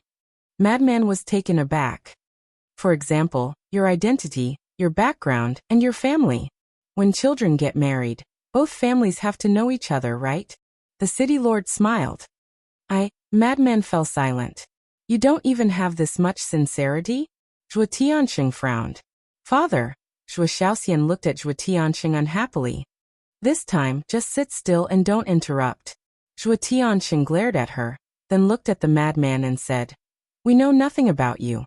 How can I be at ease handing my daughter over to you like this?" Madman remained silent. There was even a trace of annoyance on his face. The mystery of his birth had always been a thorn in his heart. He also wanted to know, and he also wanted someone to tell him. However, the only person in the world who could possibly know about this was the guardian of the ancient realm. No matter how much he begged, the guardian refused to tell him. Therefore, whenever he thought of this matter, he would feel very irritated, and because of this he was very unwilling to think about it. But now, Zhuo Tianxing was constantly interrogating him. With his temper, it was already very rare for him to be able to endure and not say a word. If it were anyone else, they would have left long ago. Sigh. Qin Feiyang naturally understood Madman very well. He sighed deeply and raised his head to look at Zhuo Tianxing and the other two. "Seniors, you might not know, but senior brother Madman doesn't have any family." Ha! The three of them were stunned. "I won't hide it from you three seniors. Senior brother Madman doesn't even know his surname now. Because he is an orphan. He was raised by his foster father since he was young." Qin Feiyang said. "Orphan?" The three of them were stunned. What about his foster father? Zhuo Tianxing was suspicious. He was also assassinated many years ago and died an unnatural death. Qin Feiyang sighed. The city lord and the other two looked at each other, their hearts trembling. No wonder this child became so depressed when it came to his family. It turned out that there was a past that he couldn't bear to look back on. At the same time, looking at the silent madman, Zhuo Xiaoxian couldn't help but feel heartache. Normally, when she looked at Lunatic, she thought that he was a simple-minded person. But who would have thought that deep in his heart, there was actually so much sadness hidden in his past? "I'm sorry." The city lord smiled apologetically. "It's okay. You will know sooner or later anyway." Qin Feiyang shook his head. "What about you?" the city lord asked with a smile. "Me?" Qin Feiyang was slightly stunned and said with a faint smile, "This junior is just a nobody." "A nobody would have a superior heaven-defying artifact? Aren't you being too modest?" The city lord chuckled. "It's just luck. I can get to where I am today because of the support of my friends and my own hard work." Qin Feiyang shook his head. The city lord couldn't help but show a trace of disappointment in his eyes. After all this time, he didn't find out anything. If this child was telling the truth, it would be fine. But if he was being vague, then he was not ordinary. "Then if we let little madman marry into the city lord mansion, would you be willing?" The city lord thought for a moment and said with a smile. "Marry into the family?" Qin Feiyang and madman looked at each other. "Since you don't have a family, it's not a bad idea to marry into our city lord mansion. After you and Xiener get married, this will be your home. We will also be your family." Elder Yu laughed hoarsely. I have never been alone. I have brothers and companions. They are my family," Madman said. Elder Yu smiled bitterly. This was considered a tactful rejection. "All right then. We've talked enough. It's time for us to get down to business." The city lord smiled slightly. Zhuo Tianxing and Elder Yu's hearts skipped a beat. Zhuo Tianxing hurriedly sent a voice transmission. "Should we send Xiaoxian away first?" "Definitely," the city lord replied secretly. Zhuo Tianxing immediately looked at Zhuo Xiaoxian and said with a smile, "Xiener, you go back first. We have something to discuss." "What is it that I can't know?" Zhuo Xiaoxian frowned. "It's a secret. We promise to give you a surprise when the time comes." "Good girl, listen to us." Zhuo Tianxing smiled. Zhuo Xiaoxian glanced at Madman, then at Zhuo Tianxing, and nodded helplessly. "All right." With that, she stood up and left with anticipation. The city lord looked at the maids who were serving at the side and waved his hand. "You all can leave too." "Yes." The group of maids bowed and replied, then turned around and left in a line. Following that, the city lord waved his hand, and the door of the hall slowly closed. Qin Feiyang and Madman exchanged glances, somewhat confused. The city lord smiled at the two of them and waved his arm again. A divine power barrier appeared and enveloped the entire hall. "City lord, What's the meaning of this? Qin Feiyang was suspicious. Because there are some things that we can't let Xiaoxian know. Otherwise she will hate us. The city lord smiled. Qin Feiyang frowned. What did that mean? But suddenly, from Elder Yu and Zhuo Tianqing's bodies, he could sense a faintly discernible killing intent. If it was anyone else, they wouldn't be able to sense it at all. Madman next to him didn't sense it at all. But he was different. He cultivated the kill art, and was especially sensitive to killing intent. Even though the two of them concealed it perfectly, they still couldn't escape his senses. On the other hand, he didn't sense any killing intent from the city lord until now. It was clear how terrifying the city lord's shrewdness was. Qin Feiyang's eyes flickered slightly as he transmitted his voice. Senior brother Madman, be careful. Madman was taken aback. They might want to break up the couple, Qin Feiyang secretly said. Madman immediately frowned without leaving a trace. Actually, I'm really satisfied with you. And Xiaoxian also likes you very much. Both of you are in love with each other. To be honest, I really don't want to break up the two of you. But there are some things that even we don't have a choice. The city lord shook his head and sighed. Madman frowned. But the next moment, his face turned pale, and he spat out a mouthful of blood. His entire body suddenly collapsed on the table powerlessly. What's going on? Qin Feiyang was shocked and hurriedly helped Madman up. He found that Madman's lips had turned black. Even the bloodstain at the corner of his mouth had turned black. This was a sign of poisoning. You guys. Qin Feiyang immediately raised his head and looked at the three of them. But immediately after, he also felt weak all over and his head was dizzy. Then he suddenly spat out a mouthful of blood. Furthermore, the blood was slowly turning pitch black. Madman sat up weakly and looked at Qin Feiyang's lips and bloodstains. He immediately became furious and roared. What did you do? Isn't it obvious? The city lord smiled slightly. Why? Even if you don't want Zhuo Xiaoxian to be with me, you can just say so. I'll leave. Why do you have to be so ruthless? Madman was burning with anger, and his consciousness became more and more dizzy. He never expected that the Tianyan realm really had a strong poison that could kill an undead realm expert. And Zhuo Xiaoxian didn't actually leave. She just stood outside the door and waited. But with the soundproof barrier, she couldn't hear what was going on inside at all. Instead, she was still looking forward to it. Didn't I say just now? I'm actually quite satisfied with you, but there are some things that we have no choice about. The city lord sighed. Then who wants to get rid of us? Qin Feiyang asked. I can't say. The city lord shook his head. Qin Feiyang said in a deep voice. Then when did you poison him? Heavenly Mountain Dew. When old Zhuo asked the two guards to inform the kitchen to prepare the wine and dishes, I secretly sent them a voice transmission and asked them to put some spirit-severing powder in the Heavenly Mountain Dew. As for this spirit-severing powder, it's also a famous poison in the Eastern continent. It's colorless and odorless. 1 drop is enough to kill. The city lord smiled. Qin Feiyang said gloomily. Then why weren't you poisoned? That's simple. Only the 2 pots of Heavenly Mountain Dew that you drank had spirit-severing powder in them. The city lord held the wine cup and drank while smiling. Qin Feiyang was shocked.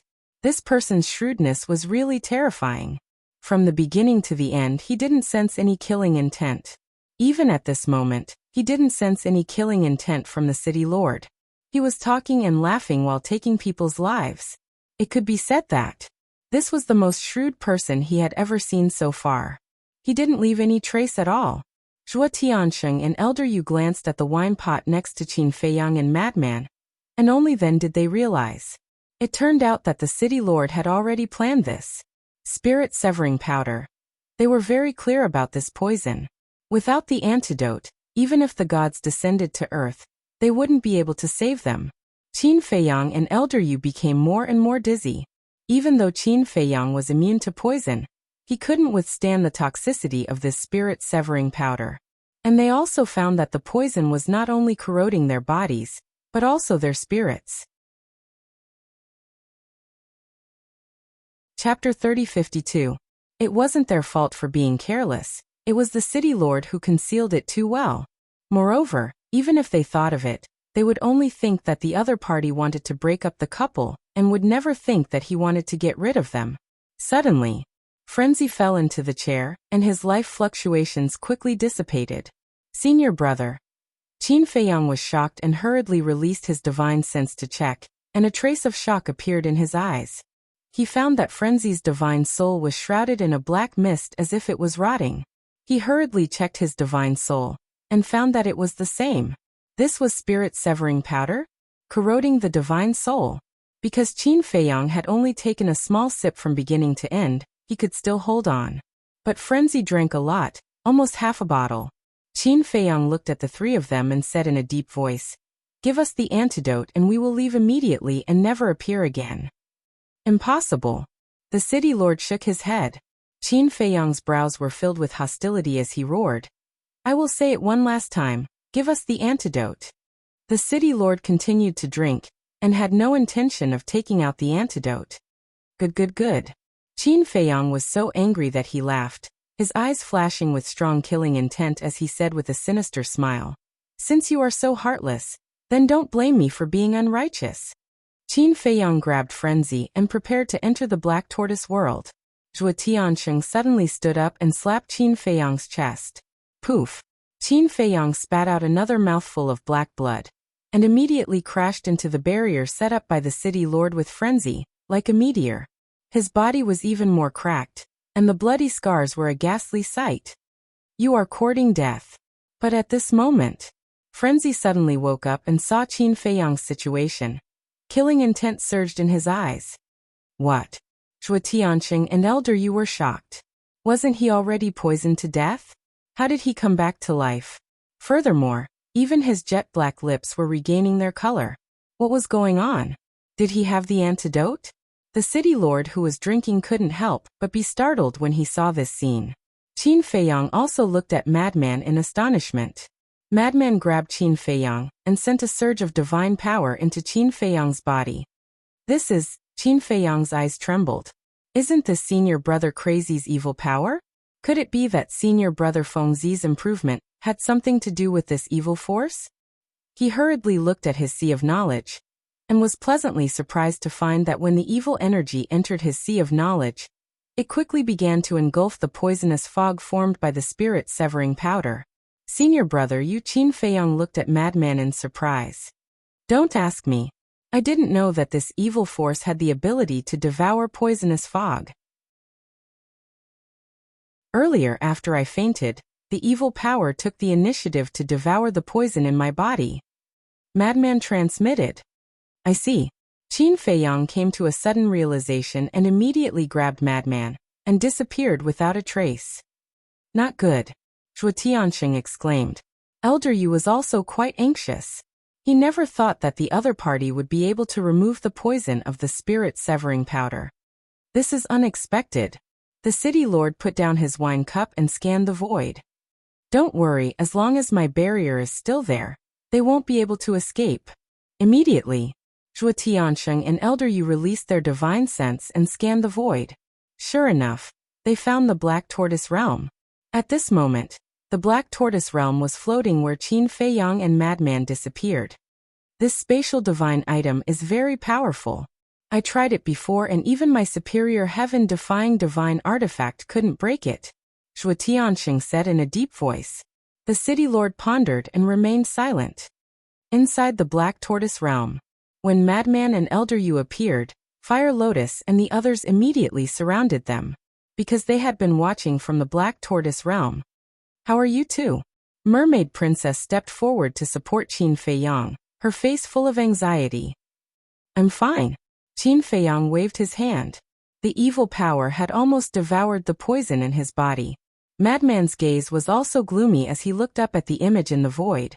In the image, the city lord and the other two were silent and extremely quiet. They're courting death. White-eyed Wolf smiled sinisterly. Don't be rash. This city lord should be a perfected dominator. We're not his match. Qin Feiyang shook his head. Then he can't do anything to us. Wang Ming sneered. Yang Li frowned and looked at Qin Feiyang. They'll probably drag it out with us. What resources don't our Black Tortoise realm have now? Why are you afraid of dragging it out? White-Eyed Wolf had a look of disdain. It was different now.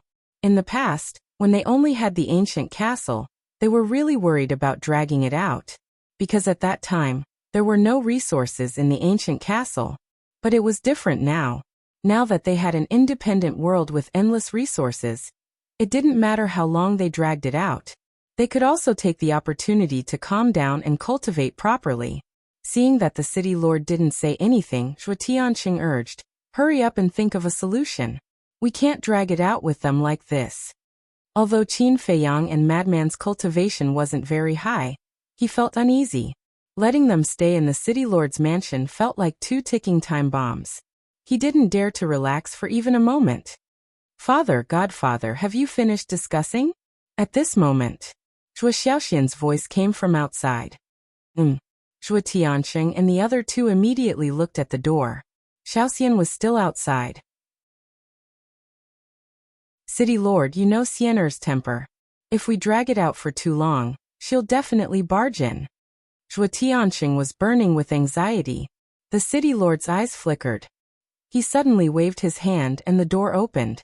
"Why are you still opening the door?" Zhuo Tianqing was shocked. If his daughter saw this, wouldn't she be heartbroken? The city lord ignored him. He looked at Zhuo Xiaoxian standing outside the door and smiled. "Come in." Zhuo Xiaoxian looked at the hall and found that there was a divine power barrier.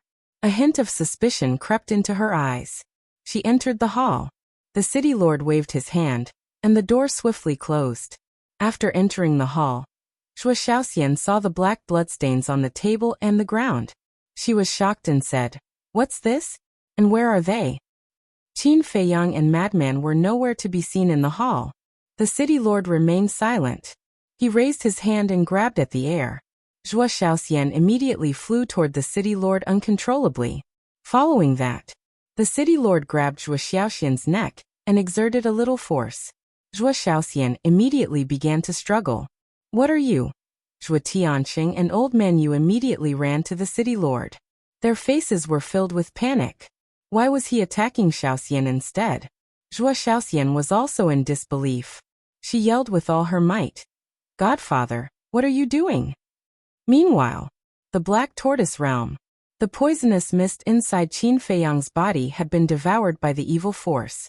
The two had returned to normal. However, the sudden scene outside made them unable to stay calm. "What is he doing?" the mermaid princess exclaimed. The city lord glanced at the sky and said calmly, "Qin Feiyang, Madman Mo, I know you can hear me. If you don't want Xiaoxian to die in front of you, come out now." What? He was using Zhuo Xiaoxian to force them to come out? Qin Feiyang and the others were filled with disbelief. How cruel was this guy? "Don't be rash. Zhuo Xiaoxian is his goddaughter. Besides, judging from his concern for Zhuo Xiaoxian, I don't think he's that cruel." Looking at the furious madman, Qin Batian immediately placed his hand on his shoulder and comforted him.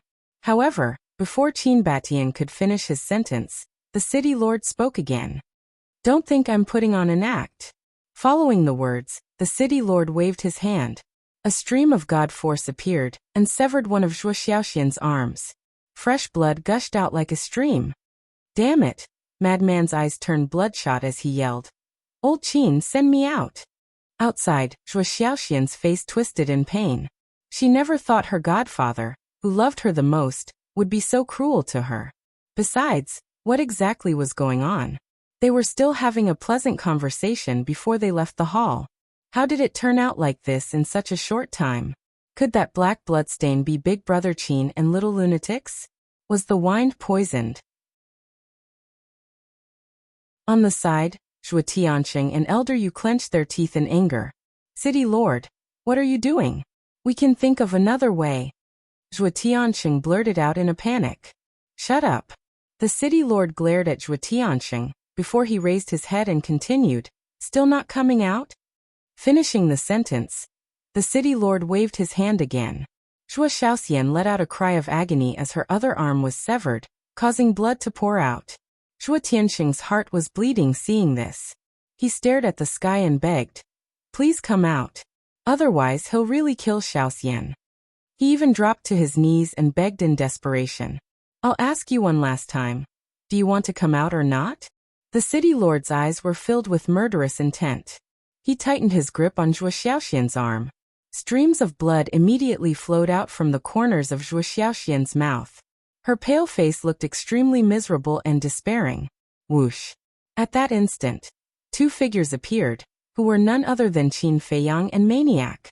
At this moment, both of their faces were as dark as water. The city lord glanced at the two and said with a calm smile, "It seems like you really care about Xiaoxian. Let her go. Come at me if you have anything to say." Madman said word by word, his hands tightly clenched together. Got it. The city lord nodded. As he let go of Zhuo Xiaoxian, a terrifying god force sprang toward the two. Don't! Zhuo Xiaoxian screamed as she dashed forward, ignoring the danger to her body. Xiaoxian! Zhuo Tianxing's eyes widened in anger. Elder Yu let out a furious roar too. The city lord's cultivation was so terrifying. How could Zhuo Xiaoxian possibly resist his god force? Qin Feiyang and Maniac were startled too. They tried to stop it, but it was too late. Zhuo Xiaoxian was like a miserable moth, flying toward the divine power. The city lord rose to his feet after seeing this. Bang! The god force collided with Zhuo Xiaoxian. Following a painful cry, Zhuo Xiaoxian's flesh was shattered into pieces. Xiaoxian, how could you be so stupid, so stupid? Zhuo Tianxing cried out in grief. Elder Yu burst into tears too. Qin Feiyang yelled. Her soul is still here, there's still time, quick. Zhuo Tianxing and Elder Yu shuddered. They raised their heads, and immediately dashed toward the source of the voice. However, the crazy man reacted even faster. Before Qin Feiyang finished talking, he had already dashed out, raised his arm, and grabbed towards Zhuo Xiaoxian's soul. The god force turned into a terrifying ripple. The tables and chairs were shattered into pieces. Maniac's flesh was shattered too.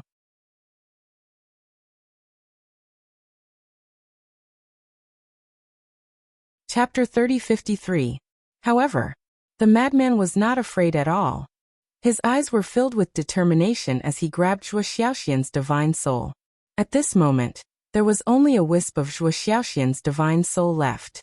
Because her cultivation was too weak, she could not hold on for too long under the fluctuation of divine power.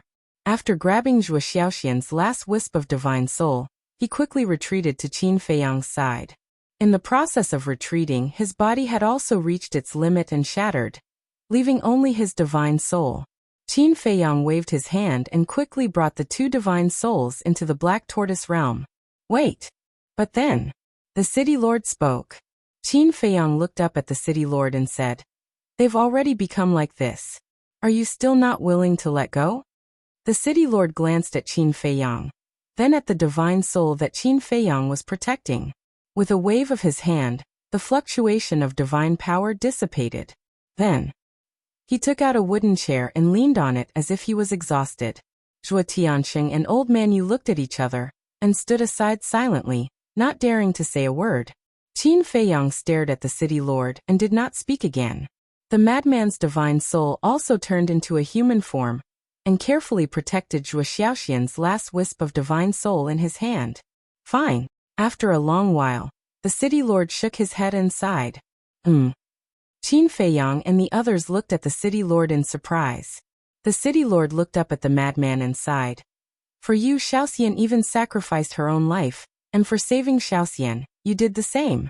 Are you sure you love each other deeply? I also believe that you can give Xiaoxian happiness. This?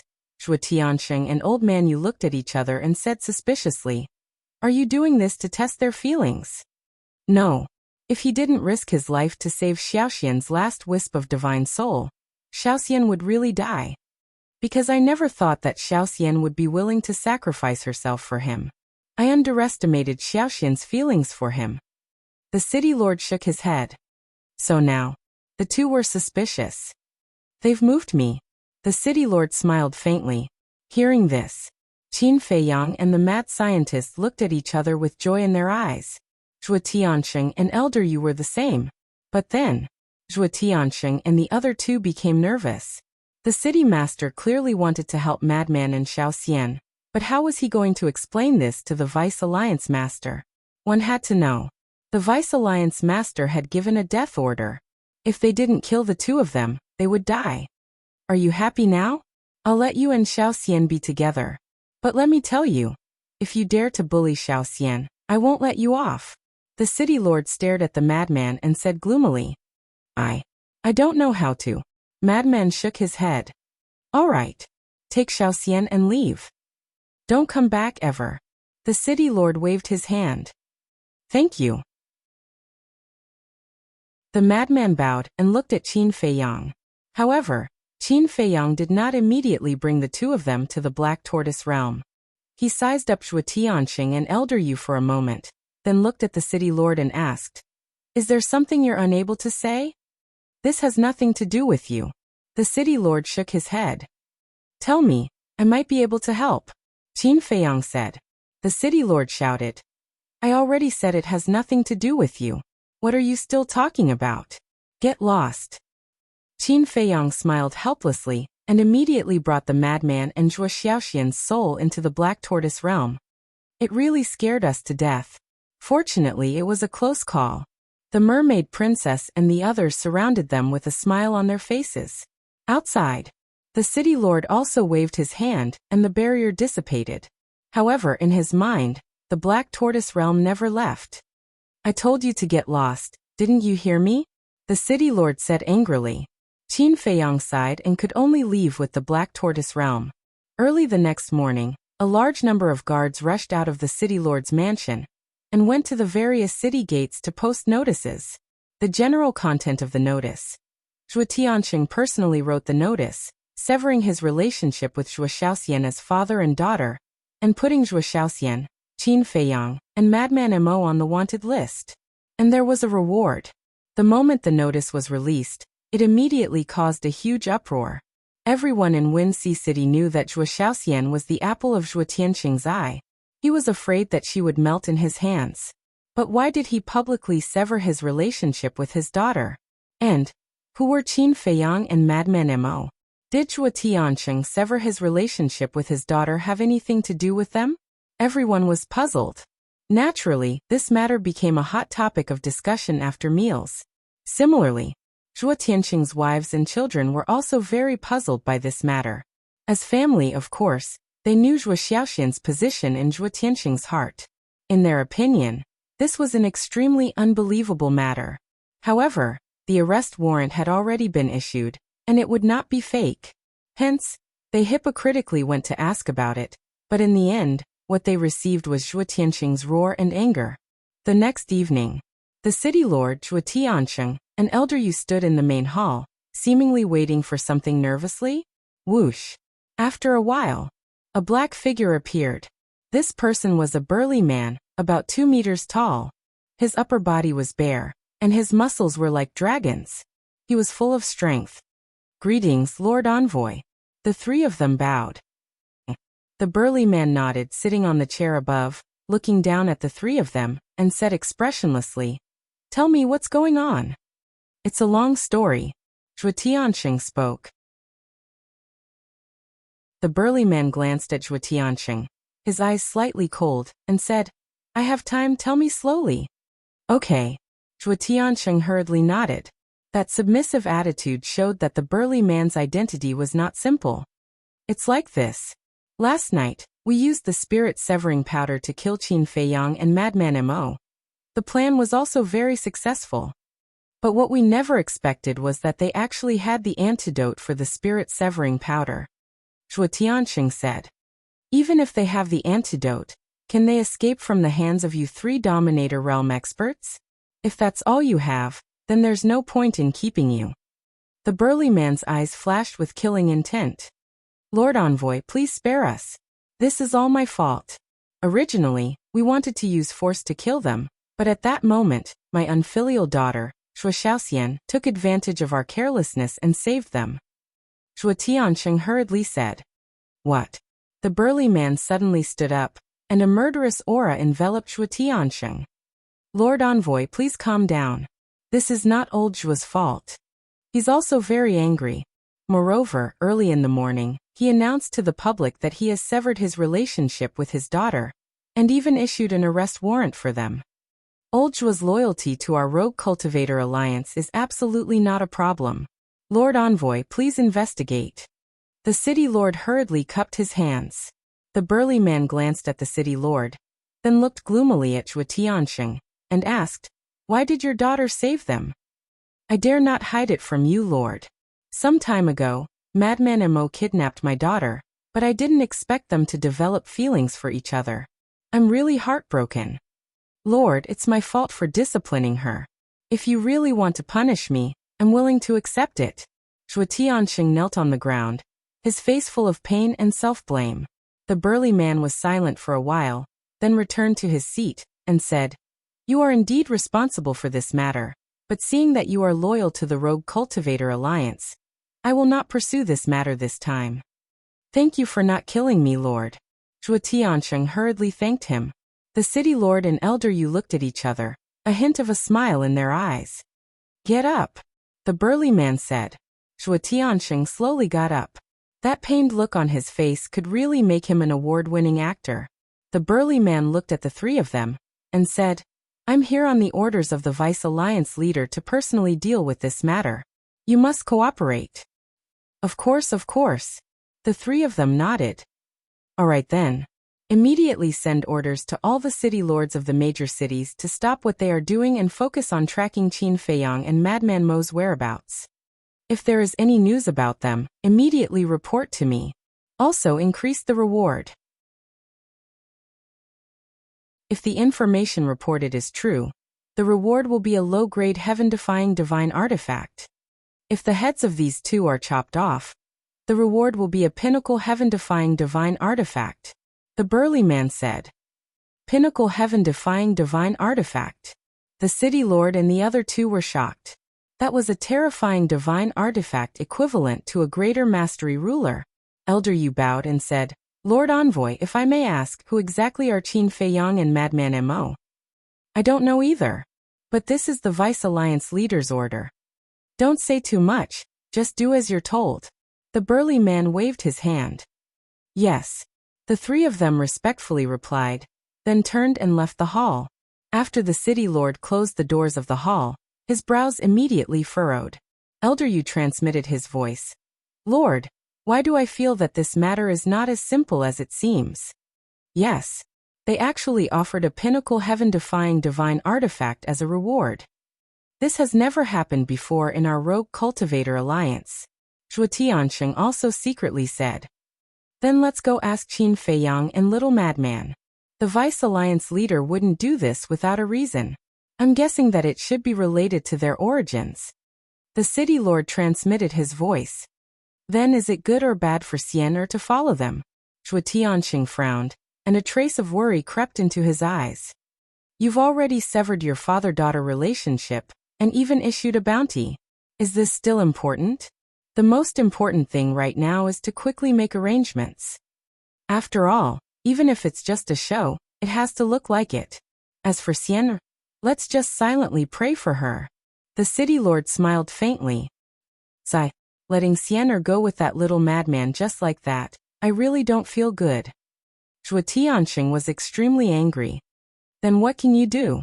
Things have already developed to this point, just be more open-minded. As long as they're happy, it's fine. Besides, it's not like you won't be able to see them in the future. If you really want to see Xian, find a secluded place and send them a message. Anyway, just be careful and don't be discovered." The city lord laughed secretly. Zhua Tianxing smiled bitterly. To see his daughter, he actually had to be sneaky. Sigh, what kind of world is this? All right, quickly go and make arrangements. Also, only the three of us know about this matter. Be sure to keep your mouth shut and don't leak it out. The city lord secretly warned. The two of them nodded, turned around, and quickly left.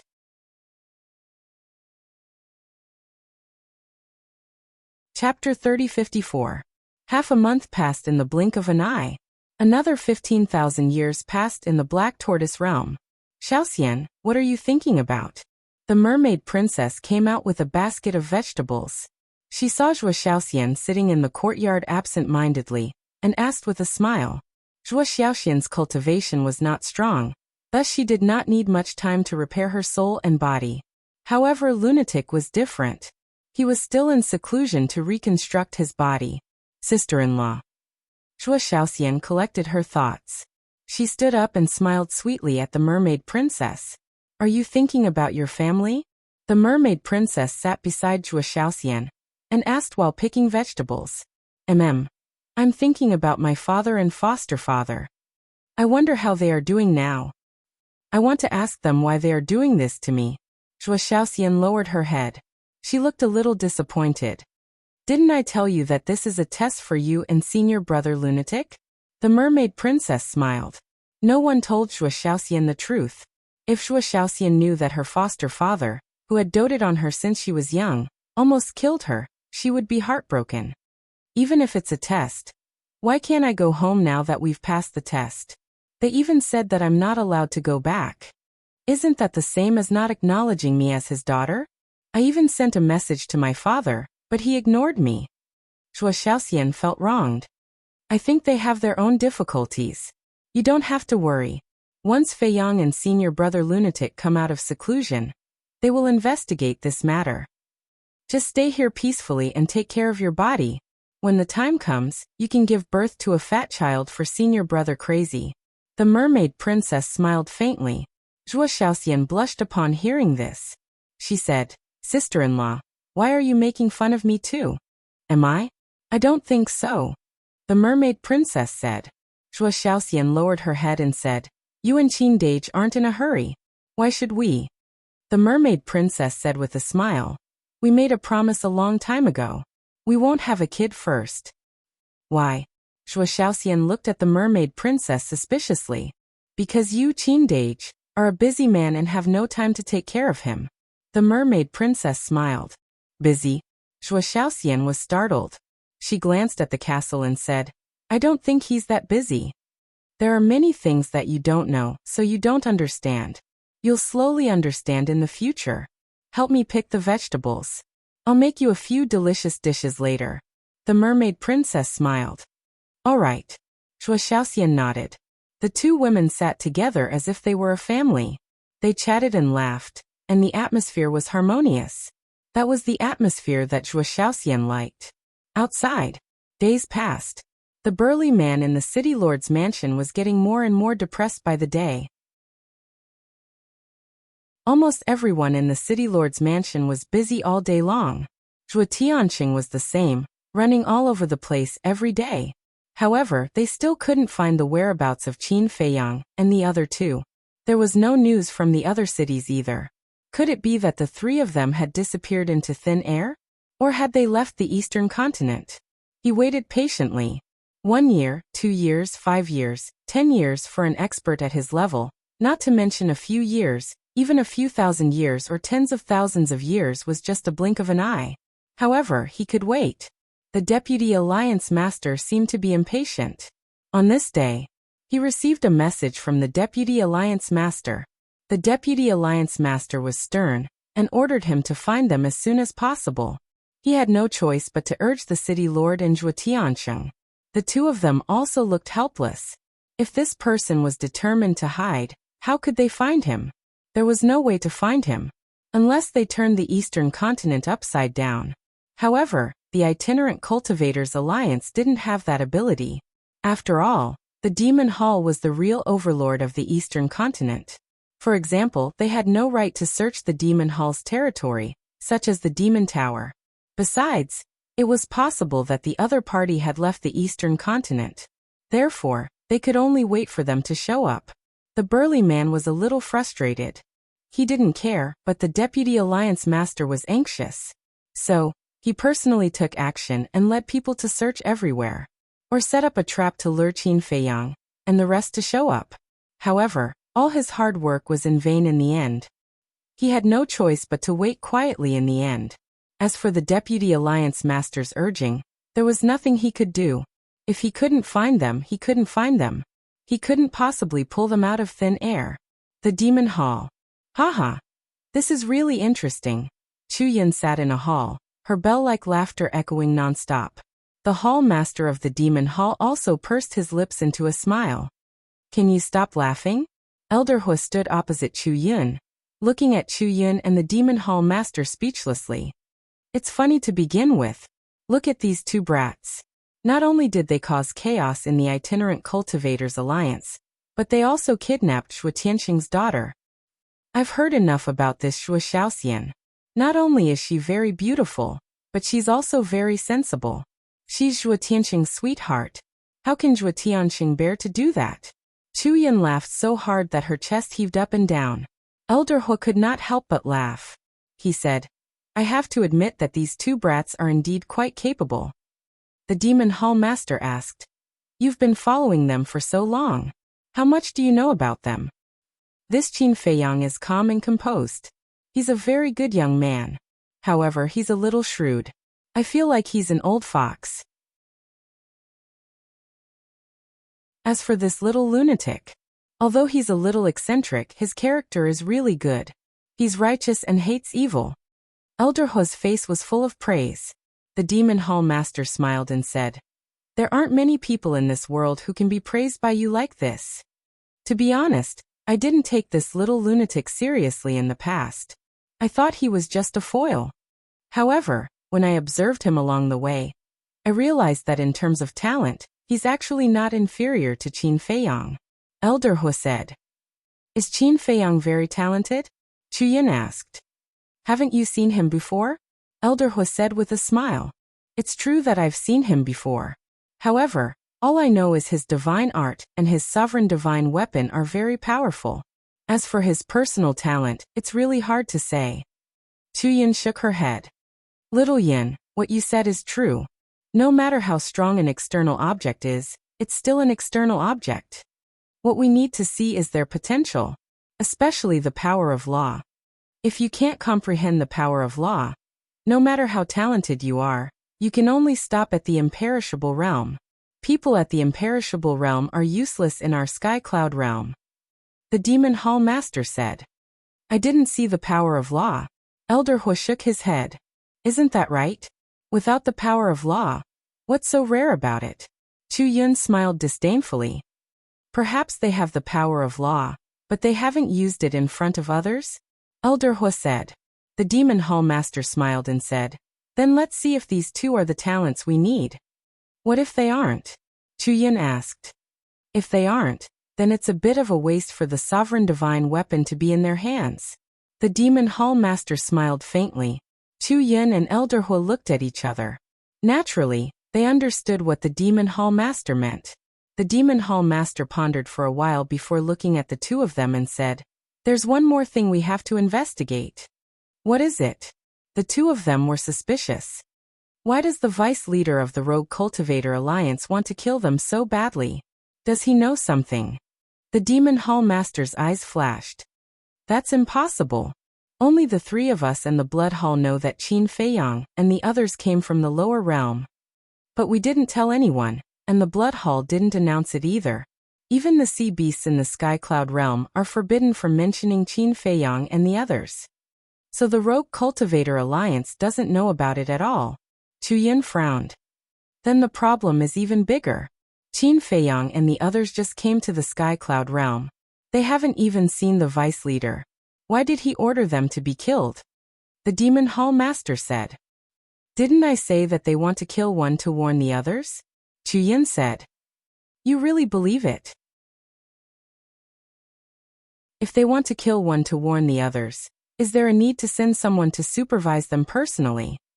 There's a big problem here. And that Yun Xiang, he actually has the protection of a perfected sovereign's killing intent. We have to figure this out. The Demon Hall Master said. Chu Yun immediately looked at Elder Hua and asked, You know all the perfected sovereigns in the Sky Cloud realm. Didn't you recognize the aura of that killing intent? No. The aura of this killing intent is very unfamiliar. I guess that this person is either deliberately concealing his aura, or he's an expert we've never seen before. Elder Hua shook his head. Then I'd rather believe the former. Chu Yun shook her head. How could an expert they've never seen before be possible? As the overlord of the Eastern continent, who didn't know the experts of the 4 continents in the Sky Cloud realm? Not to mention that it was a supreme existence at the perfected sovereign realm.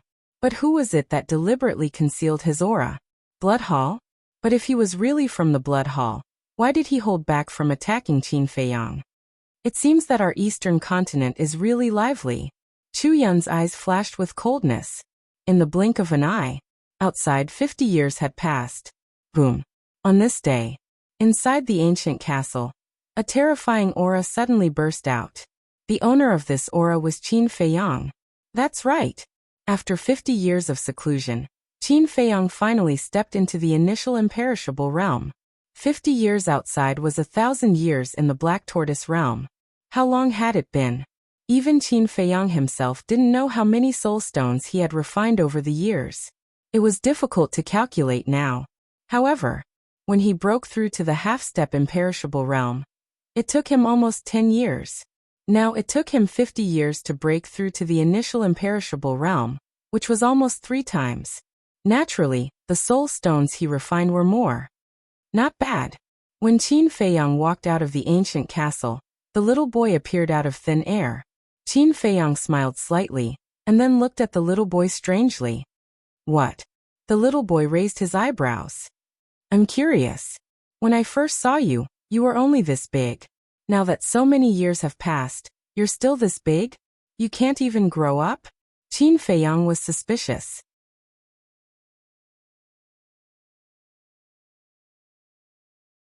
Chapter 3055. Don't worry about it. The little brat rolled his eyes and looked at Qin Feiyang expressionlessly and said, I'm here to inform you that the axe and the sunset bow, these heaven-defying divine artifact, have already evolved to the peak level. Peak level? Qin Feiyang was stunned. Yes.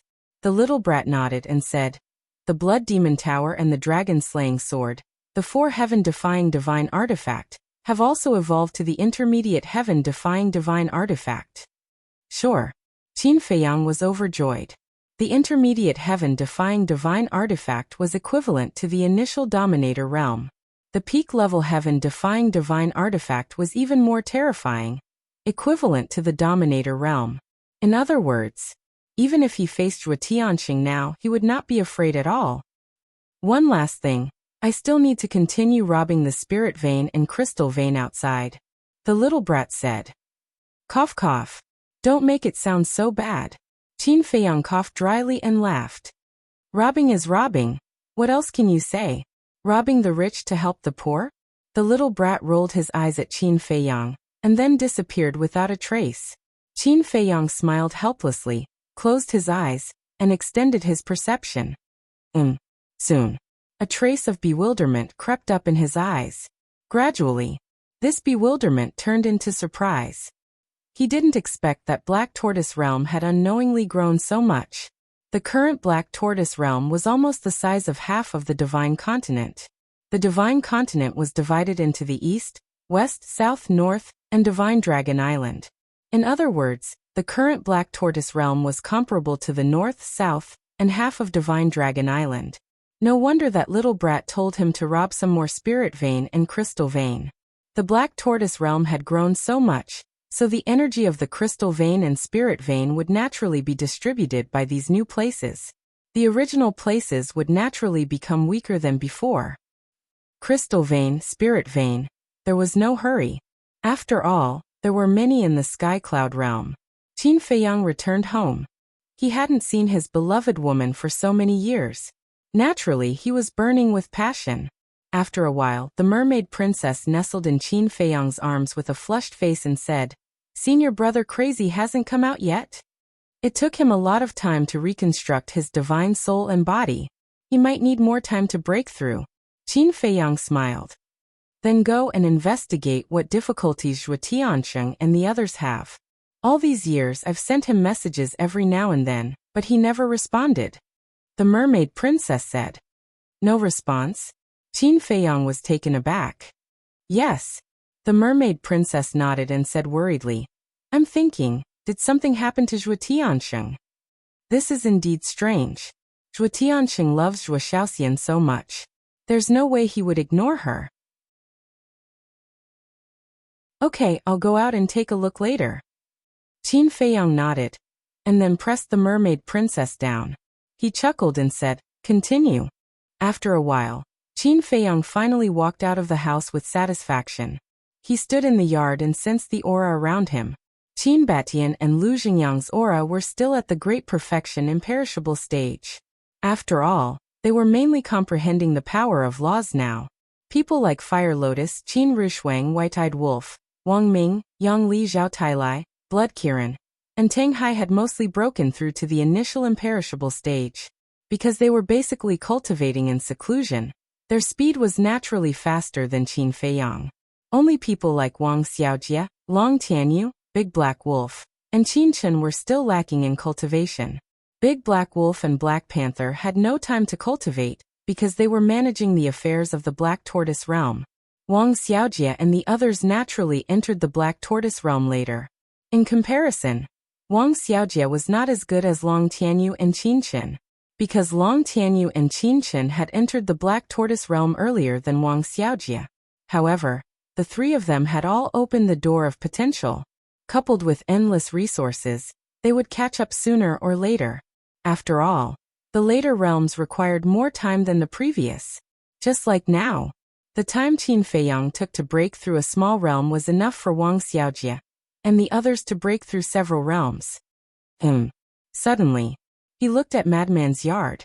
Madman was in seclusion in the castle like him, so only Zhuo Xiaoxian lived in the yard. But now he did not sense Zhuo Xiaoxian's aura. Qin Feiyang released his perception and did not find her in the Devil's Land. Then he extended his perception to Zhongzhou and the four major regions. Zhongzhou, which had been empty, was now almost occupied by the beasts of the Black Tortoise realm. The strongest ferocious beasts were all at the Great Perfection Ninth Heaven realm. A moment later, he finally found Zhuo Xiaoxian in a city in the southern region. He saw Zhuo Xiaoxian walking alone on the crowded street, looking around with curiosity in her eyes. Whoosh! Qin Feiyang took a step forward and appeared in front of Zhuo Xiaoxian. Zhuo Xiaoxian was startled. She was about to greet him. Look, it's the ruler. The people on the street became restless. It's really the ruler in person. Greetings, ruler. At that instant, everyone on the street bowed and greeted him. Ugh. Zhuo Xiaoxian stared at the scene in astonishment. I didn't expect everyone to still remember me after so many years. Qin Feiyang wore a faint smile. How could we forget? Look over there. One of the old men pointed at the center of the city. Qin Feiyang raised his head and immediately saw a stone statue over 10 meters tall at the center of the city. The owner of the stone statue was none other than him. Even though it's been a long time since the battle with the dragons, as long as your statue is still here, we will never forget you. Even your descendants see you as their idol. Everyone spoke one after another. It was a great honor to be able to see the ruler in person. They could brag about it for the rest of their lives. Qin Feiyang shook his head and chuckled. What a bunch of adorable people. All right then, you can continue with your business. With that, Qin Feiyang waved his hand and brought Zhuo Xiaoxian to a deserted mountain peak. I really didn't expect you to not be from the Sky Cloud realm. Zhuo Xiaoxian looked at Qin Feiyang's side profile. There seemed to be a hint of fear in her eyes. So you already know. Qin Feiyang smiled faintly. I've been traveling all over the Black Tortoise realm. I've heard about your deeds everywhere.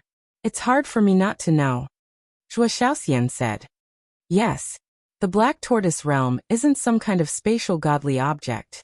It's an independent world, and I'm the ruler of this world. Qin Feiyang nodded.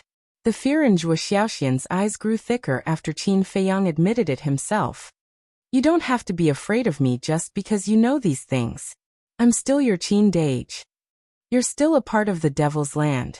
Qin Feiyang turned to look at Zhuo Xiaoxian and said with a smile. Zhuo Xiaoxian looked at Qin Feiyang. Looking at that gentle smile, the fear in her heart disappeared. She giggled and very naturally hooked her arm around Qin Feiyang's arm, as if they were siblings. She said, Big brother Qin, you really scared me, you know? Are you that timid? Qin Feiyang said with a smile. Are you kidding? This isn't a continent. It's a complete world. How scary is that? The most shocking thing is that you're not from the Sky Cloud realm. Qin Dage, I heard from the people of the Black Tortoise Realm that you're from a place called Great Qin. Is Great Qin fun? Zhuo Xiaoxian asked with a yearning look. Fun. Qin Feiyang shook his head and laughed. He nodded and said, It's quite fun. I'll take you there when I have the chance. Okay. Zhuo Xiaoxian nodded and then said, Then why did you come to the Sky Cloud Realm? Apart from the Sky Cloud Realm, how many other continents like Great Qin are there? There are quite a few places like Great Qin, but they can't compare to the Sky Cloud Realm. As for why we came to the Sky Cloud Realm, of course, it's because the Sky Cloud Realm is big enough. It's only interesting to come here and explore. Qin Feiyang smiled slightly. You're not telling the truth, right? Once, when I was chatting with sister-in-law, she vaguely mentioned that you seemed to be here to save someone. But when I asked her who it was, she fell silent. She even looked depressed. Is the person you want to save related to sister-in-law? Zhuo Xiaoxian was like a curious child. Don't ask me about this. If you want to ask your sister-in-law. If she doesn't say, I don't dare to say. Qin Feiyang smiled. I didn't expect that Qin Dage is also a henpecked husband. Zhuo Xiaoxian looked at Qin Feiyang in surprise, as if she had discovered a new continent. Cough cough. Qin Feiyang coughed dryly. How did he become a henpecked husband? That, I still have something to deal with. You go back to the Devil's Land and stay there. Don't run around. Everyone doesn't know about your relationship with me. What if you meet a bad person? Also, you must not tell anyone about the situation in the Black Tortoise Realm, not even your father and adoptive father. Qin Feiyang warned. Don't worry about this. I still know the principle that a man's wealth is his own ruin. I will definitely keep it a secret for you. Zhuo Xiaoxian giggled. Qin Feiyang smiled and sent Zhuo Xiaoxian to the Devil's Land. Don't say. She was really a sensible and obedient girl. No wonder even the city lord liked her so much. Wuxia City. Even after 50 years, the arrest warrant was still there. The city gate was strictly guarded. In addition to that, there was an invisible barrier above the city. The barrier was constructed by the city lord himself. It was to prevent anyone from using the teleportation altar to teleport into the city. Apart from the Wuxia City, all the cities in the eastern continent were basically the same. In other words, to enter and leave the cities, one would have to pass through the city gates. If you dare to force your way in, I'm sorry, but someone would immediately appear to kill you. South City Gate. A young man in a white shirt stood at the city gate and stared at the arrest warrant on the city wall with a frown. The young man in a white shirt was surrounded by many people, but it was as if he was transparent. No one could see him. That's right. The man was Qin Feiyang. At that moment he had activated the concealment technique, thus no one was aware of his existence. Reading the content of the arrest warrant, Qin Feiyang's face was filled with astonishment. What exactly was going on? Zhuo Tianxing had severed their relationship as father and daughter, and even put an arrest warrant on Zhuo Xiaoxian? It was not a big deal to put him and the madman on the wanted list, but it was too strange to put Zhuo Xiaoxian on the wanted list. What was the reason behind this? That Zhuo Tianxing had no choice but to do this.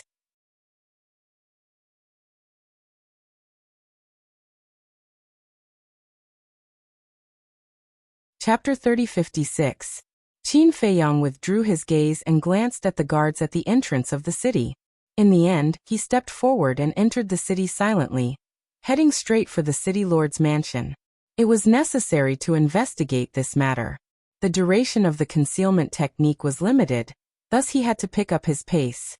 A moment later, he appeared at the entrance of the city lord's mansion. The security of the city lord's mansion was tighter than before, but it did not affect Qin Feiyang at all. He went straight into the city lord's mansion as if there was no one there. He encountered two young men. The two young men were wearing luxurious clothes. Their faces were filled with arrogance as they walked toward him side by side. Third brother, what do you think is going on? Zhuo Xiaoxian has been expelled from the clan, and we don't even know if she's dead or alive. Why is father still treating us the same as before? One of the young men frowned. I'm wondering the same thing. You're talking about the past when that bitch Zhuo Xiaoxian was still around. Father only doted on her and ignored us. It was still reasonable. But now, they have severed their relationship as father and daughter. Are we really that unimportant in father's eyes?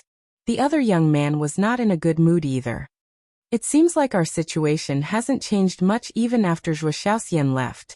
And I heard that Big Brother has been going to the ancestral land every few days. I wonder what he's going to do. Do you even need to think about it? The elders of the Zhuo clan are all living in seclusion in the ancestral land. He must be going there to curry favor with them. Because once he gets the approval of the elders, he will be the next patriarch of the Zhuo clan, and will inherit the position of the vice city lord. Let me tell you, this big brother of ours is very shrewd. Forget it, let's not talk about these unhappy things. Let's go to the Purple Smoke Tower, and have some fun. I heard that a lot of beautiful ladies have come recently. Really? Why don't we go and take a look? The two of them laughed mischievously as they walked past Qin Feiyang, and headed towards the main gate of the city lord's mansion. Qin Feiyang's eyes flickered as he looked at their backs. These two men must be one of Zhuo Xiaoxian's half-brothers. Not only were they not concerned about Zhuo Xiaoxian being wanted, they were even gloating over her misfortune. It seemed like Zhuo Xiaoxian's situation in the Zhuo clan was not very good. Another moment passed. Qin Feiyang encountered two more guards. I really don't know who the lord of the Fenghua Palace is. Even the two city lords have to obey him. That's right. Judging from his cultivation, he should be around the same level as the city lord. However, when he looks at the burly man, it's as if he's looking at his ancestor.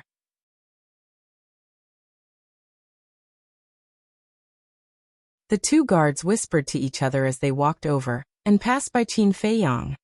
Qin Feiyang was stunned. An existence that even the city lord and Zhuo Tiansheng had to obey had come to the city lord's mansion? The Fenghua Palace. Qin Feiyang's eyes twinkled as he sent a voice transmission. Xiaoxian, where is the Fenghua Palace? Ah, Qin Dage, are you in the city lord's mansion now? Zhuo Xiaoxian's voice sounded with a hint of surprise. Qin Feiyang said to himself, don't ask so many questions. Just tell me. All right. Zhuo Xiaoxian told Qin Feiyang the exact location of the Fenghua Palace. Immediately, Qin Feiyang stealthily made his way to the Fenghua Palace. About 100 breaths later, a magnificent palace entered Qin Feiyang's line of sight. The doors of the palace were ajar, and there was not a single guard around. However, he could clearly sense 3 auras inside the palace. 2 of them were the city lord and Zhuo Tiansheng. The other aura was very unfamiliar. Qin Feiyang walked to the doors and looked inside. He saw the burly man sitting on a chair above. The city lord and Zhuo Tiansheng stood below him respectfully. The burly man glared at the two of them and shouted, "It's been 50 years and you still haven't found anything. What are you doing?" "Lord Messenger, there's nothing we can do. The eastern continent is so big.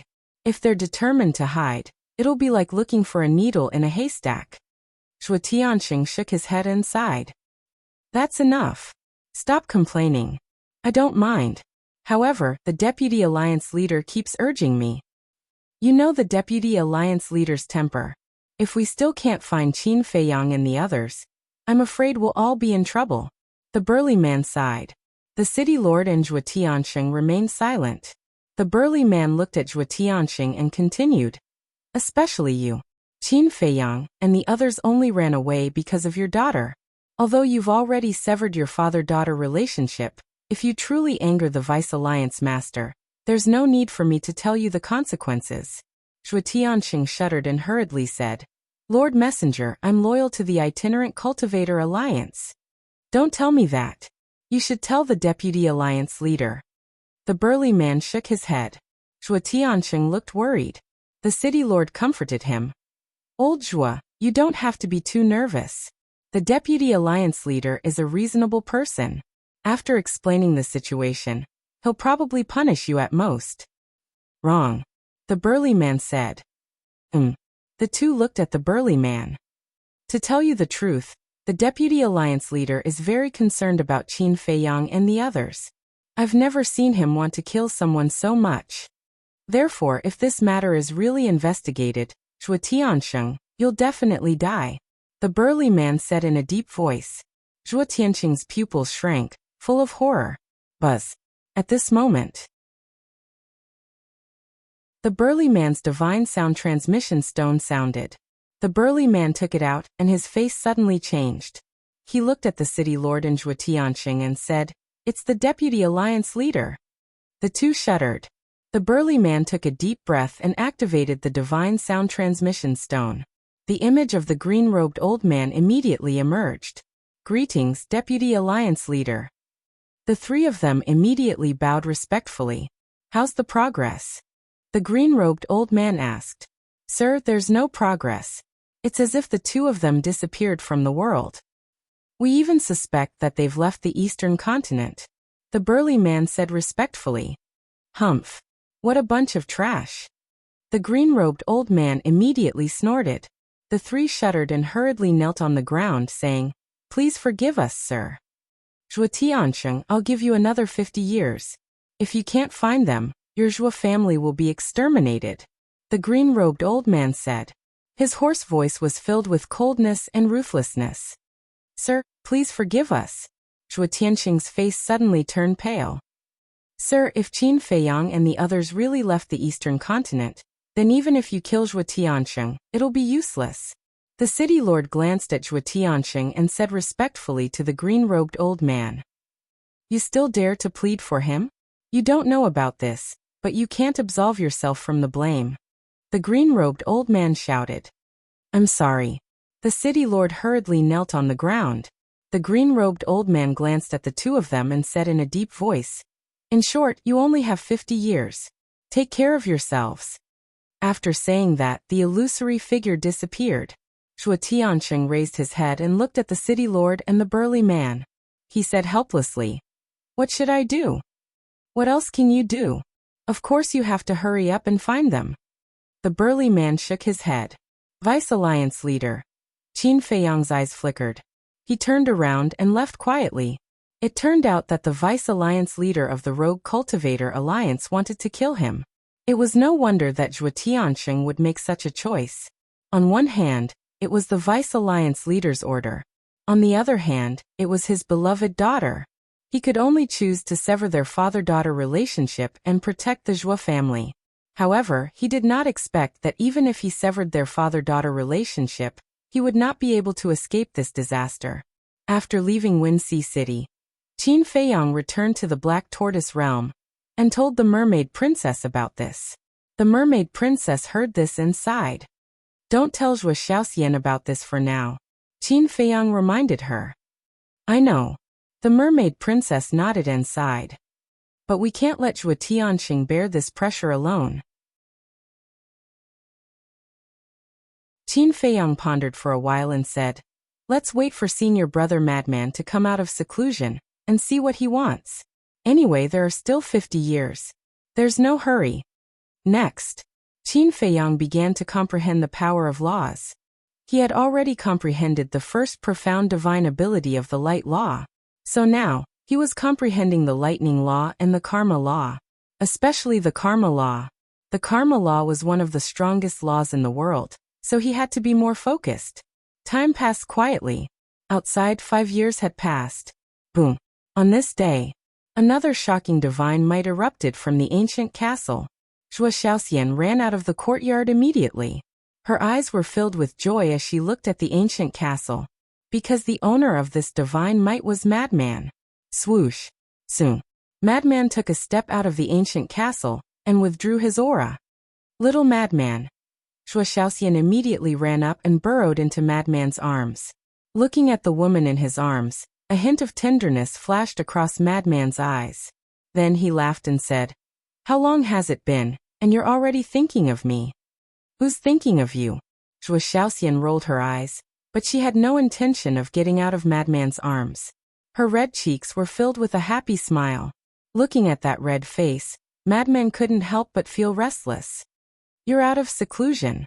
The mermaid princess walked out at this time. Madman nodded and asked, "Where's old Qin?" "He's comprehending the power of laws." The mermaid princess smiled slightly. "You're really hard-working. But no matter how hard you work, you won't be able to catch up to me." Madman smiled proudly. His law of slaughter had already comprehended the second profound divine ability. If he worked harder, the third profound divine ability would be out soon. Is that so? Suddenly, Qin Feiyang's voice sounded in the attic. Following that, a bolt of lightning shot into the sky. That bolt of lightning was Qin Feiyang. At this moment, he was wearing a purple gold battle armor that seemed to be made of divine lightning, emitting a dazzling divine light. And in his hand, there was a translucent divine sword that was extremely sharp. Madman raised his head and looked at Qin Feiyang. When he saw the battle armor and divine sword, he was stunned and asked, "Is this the profound divine ability of the law of thunder and the law of karma? Come and try." Qin Feiyang didn't answer and looked at him provocatively. "Fine, I'll try. You think I'm afraid of you?" Madman smiled coldly and gently pushed Shuo away. With a clang, the sword of slaughter appeared. Following that, he took a step into the sky and slashed at Qin Feiyang.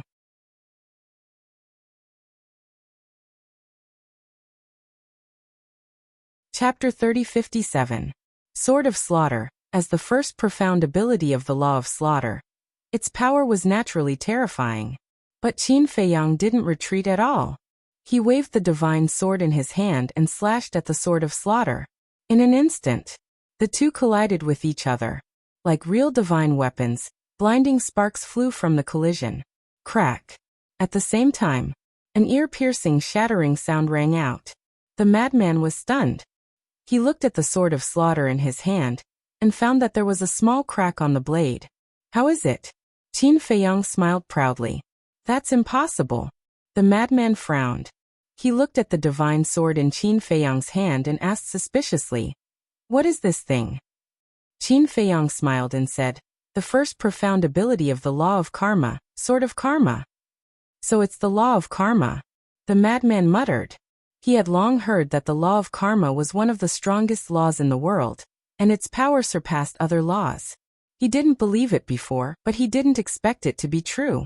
They were both first profound abilities, but the law of slaughter was no match for it. Again, Qin Feiyang took the initiative to attack the madman. "Kid, don't be so smug." The madman laughed cruelly.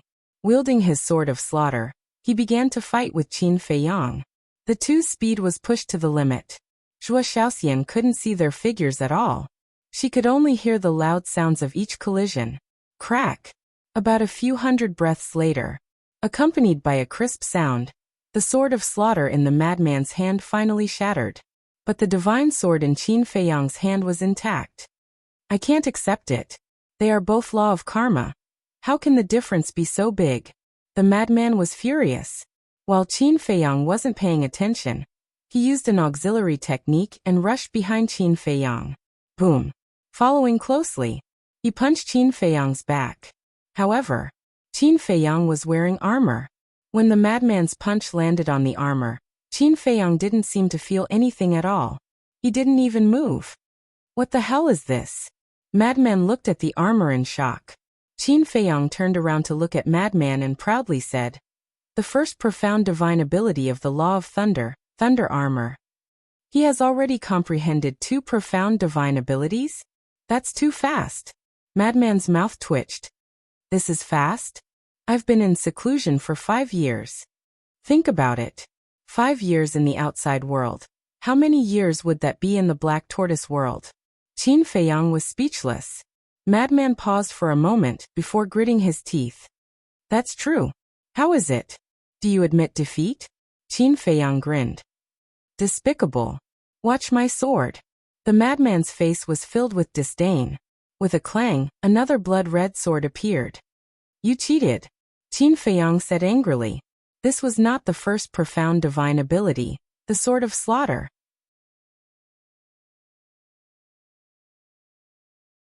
It was the second profound divine ability, the sword of slaughter.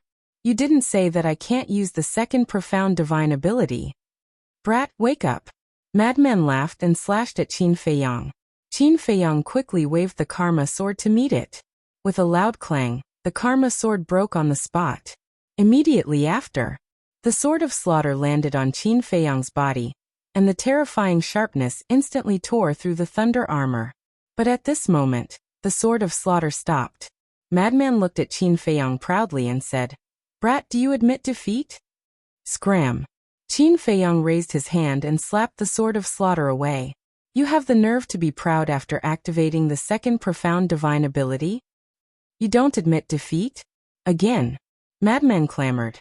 He didn't know how to write the word shameless. Qin Feiyang rolled his eyes. No matter how strong the karma law was, it couldn't be compared to the second profound divine ability of the law of slaughter. In other words, for example, the karma law, the space-time law, the time law, these strongest laws were at most invincible among the same level. It was still impossible for him to jump ranks. But even so, it was still very terrifying. Because there were only a few stages in total, to be able to sweep through the same stage was already very impressive. Qin Feiyang waved his hand, and the broken karma sword dissipated. Then he said, "Let's talk business." Madman said, "Don't change the topic. We haven't decided the winner yet." Qin Feiyang really wanted to give her a slap. She was still so excited. "I really have something to say." Qin Feiyang looked at Zhuo Shaoxian below and said, "After I broke through to the initial stage of the Undying Realm, I went to Wine Sea City and the City Lord's mansion." Madman was slightly taken aback. He also dispersed the sword of slaughter in his hand and asked, "Is there a situation?" "Yes." Qin Feiyang told Madman everything through the voice transmission. "So that's how it is." Madman muttered. "What I mean is, we can't let Zhuo Tianxing shoulder this pressure alone," Qin Feiyang secretly said. "Definitely not. After all, everything he did was for that silly girl." Madman glanced at Zhuo Shaoxian. If Zhuo Shaoxian knew about this, she would probably cry. "Then what do you think we should do?" Qin Feiyang secretly asked. Madman pondered for a while, then leaned over to Qin Feiyang's ear and whispered a few words. Qin Feiyang was slightly startled and whispered, "Is this okay? After all, they will be your brother-in-law in the future." "Brother-in-law? You're thinking too much. Those selfish and heartless trash, how can they be worthy of being my brother-in-law?" Madman's face was full of disdain. Qin Feiyang shook his head and laughed, thinking, "All right, since these people usually have the intention to harm Zhuo Shaoxian, we'll take the initiative." "Then let's go now?" Madman asked. "Let's go." Qin Feiyang laughed and lowered his head to look at the mermaid princess. "We have something to do." Without waiting for a response, the two of them disappeared without a trace. "What's the rush?" Zhuo Shaoxian stared at the sky with a blank face. "Let's not bother about men's business." Mermaid princess smiled. She knew that Qin Feiyang and Madman were going to help Zhuo Tianxing, but she could not tell Zhuo Shaoxian about this. With the concealment technique, Qin Feiyang and Madman easily entered Windsea City. When Madman saw the wanted poster, the coldness in his eyes grew stronger as he thought, "Why does the vice leader want to kill us so badly?" "Who knows?" Qin Feiyang shrugged. "Then have you thought about how we're going to leave the city?" One had to know that there was an invisible barrier in the sky above the Windsea City. If their whereabouts were exposed, they would be like turtles in a jar if they couldn't leave Windsea City immediately. "You don't know, right? The Axe and the Sunset Divine Bow have evolved into pinnacle divine artifacts. Although the City Lord is a perfected dominator, a dozen pinnacle divine artifacts should be able to break this barrier." Qin Feiyang thought. "No way, they've all evolved?" Madman was shocked and hurriedly asked, "What about the Blood Demon Tower?" "I heard that kid say that it has evolved into an intermediate divine artifact," Qin Feiyang transmitted. "That's too slow." Madman frowned. "Come on, do you think it's an ordinary divine artifact?" Qin Feiyang rolled his eyes. It was already shocking that it could evolve into an intermediate divine artifact so quickly. How insatiable. Madman smiled embarrassedly. "Besides, don't we still have our ancestors? The barrier set up by the City Lord can cut off the teleportation altar, but it won't work with the legends of the space-time law. Plus, we still have the demon ancestors Snowflake and the space-time gate, so we don't have to worry about escaping." Qin Feiyang smiled. "Then it's fine." Madman nodded. While talking, the two entered a secluded alley and changed their appearances before turning off the concealment technique. Purple Smoke Tower. This place was very famous in Wuxia City. This was because this was a place for people to seek pleasure and make merry. Those who came in and out were mostly from rich families. Here, as long as you had status and wealth, you could get any service. The women here were all very seductive, so the Purple Smoke Tower was greatly sought after by the rich kids of Wuxia City. When Qin Feiyang and Madman arrived at the Purple Smoke Tower, they saw many seductive women with heavy makeup. This made the two of them feel disgusted. What kind of place is this? Madman frowned. A place to eat, drink, and play. Qin Feiyang smiled faintly and led Madman into the Purple Smoke Tower. Young master.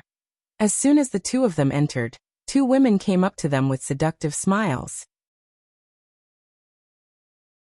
They were very bold and almost jumped into the two's arms. The decorations inside were very luxurious and lewd. The Purple Smoke Tower had 10 floors in total, but no matter if it was the main hall, the corridors, or the private rooms, there were all kinds of men and women hugging and flirting. The woman hugging Madman rubbed Madman's chest while giggling. Young masters, there are private rooms upstairs. Let's go up and play. Cough cough. Madman and Qin Feiyang looked at each other with uncomfortable expressions. Although they were very experienced, they had never been to a place like this before. Let's go to the main hall. Give us 2 jugs of wine and a few dishes. Qin Feiyang pushed away the woman in his arms. The pungent smell of rouge made him want to vomit. These women weren't even 1/10,000th of the mermaid princess and Zhuo Xiaoxian. No, they weren't even qualified to be compared to them. Boring. When the two women heard this, they immediately snorted coldly, twisted their waists, and went to greet the next guest. I can't stand this atmosphere. Madman shook his head and glanced at the people upstairs and downstairs. He said with disdain, there are so many people who like this place. You don't like it, but those playboys do. Qin Feiyang smiled. Under the guidance of a waiter, the two of them sat in a corner. Please have a seat. The dishes will be served soon. The waiter was very polite. He greeted them with a smile and ran away. Madman heard the seductive laughter and looked at the lewd men and women. He frowned and said, Why did you bring me here? When I snuck into the city lord's mansion the other day, I met Zhuo Xiaoxian's 2 brothers. They seem to come here often. So let's wait here. Qin Feiyang smiled faintly. Soon. The waiter ran over with a few dishes and 2 jugs of wine. He said with a smile, Please enjoy, young masters. However, after the waiter left, Madman looked at the jug of wine in front of him with a timid expression. What's wrong? Qin Feiyang looked at him suspiciously.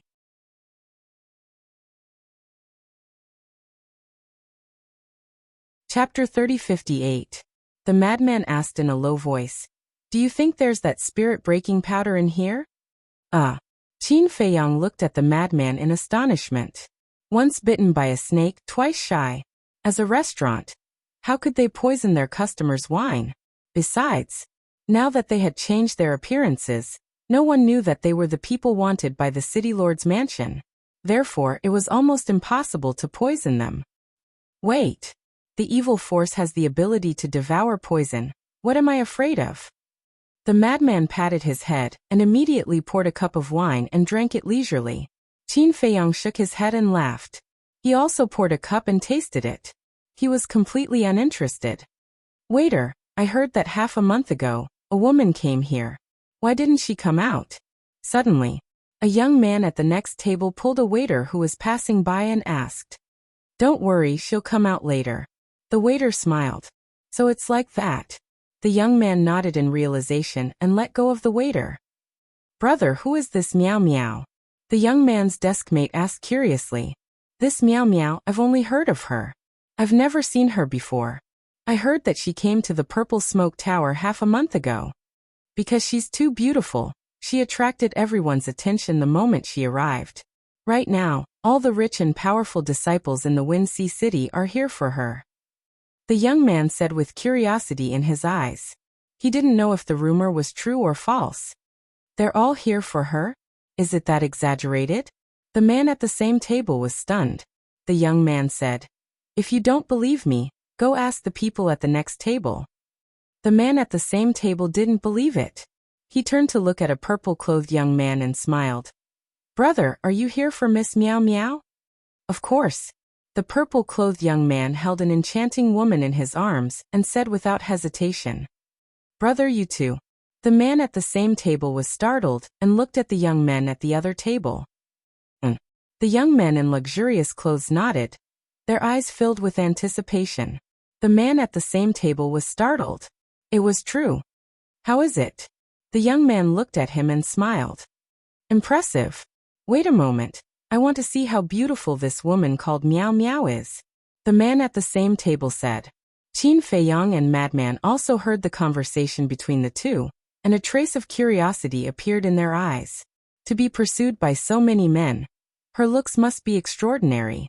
"Please come in, young masters." At this moment, two more people walked in. Qin Feiyang glanced at them casually, but just as he was about to withdraw his gaze, he looked at the two again and frowned slightly. "What is it?" Madman was suspicious. "See for yourself," Qin Feiyang muttered. Madman looked up and raised his eyebrows. Both of them had handsome looks and extraordinary temperaments. They were about 20 years old, and one of them was an old acquaintance, Yun Xiang. At this moment, Yun Xiang was wearing a white robe. His thin body looked slender, and he held a folding fan in his hand. He looked very elegant. As soon as he entered the restaurant, more than a dozen beautiful women surrounded him, because he was indeed handsome, and his temperament was outstanding. At first glance, he looked like a descendant of a big family. Yun Xiang smiled gently and said, "Ladies, I'm sorry, we are just here to drink and chat." "What's the point of just drinking and chatting?" One of the women hugged Yun Xiang's arm and smiled. Yun Xiang was not angry and said with a smile, "Drinking is enough, ladies, please let me go." "Another boring person." The group of women immediately pouted and turned to leave. Yun Xiang smiled and looked at his companion next to him and said, "Brother, please." That companion was slightly shorter than Yun Xiang, but he looked better than Yun Xiang. His skin was as soft as a woman's, his facial features were exquisite, his eyes were bright, and his teeth were white.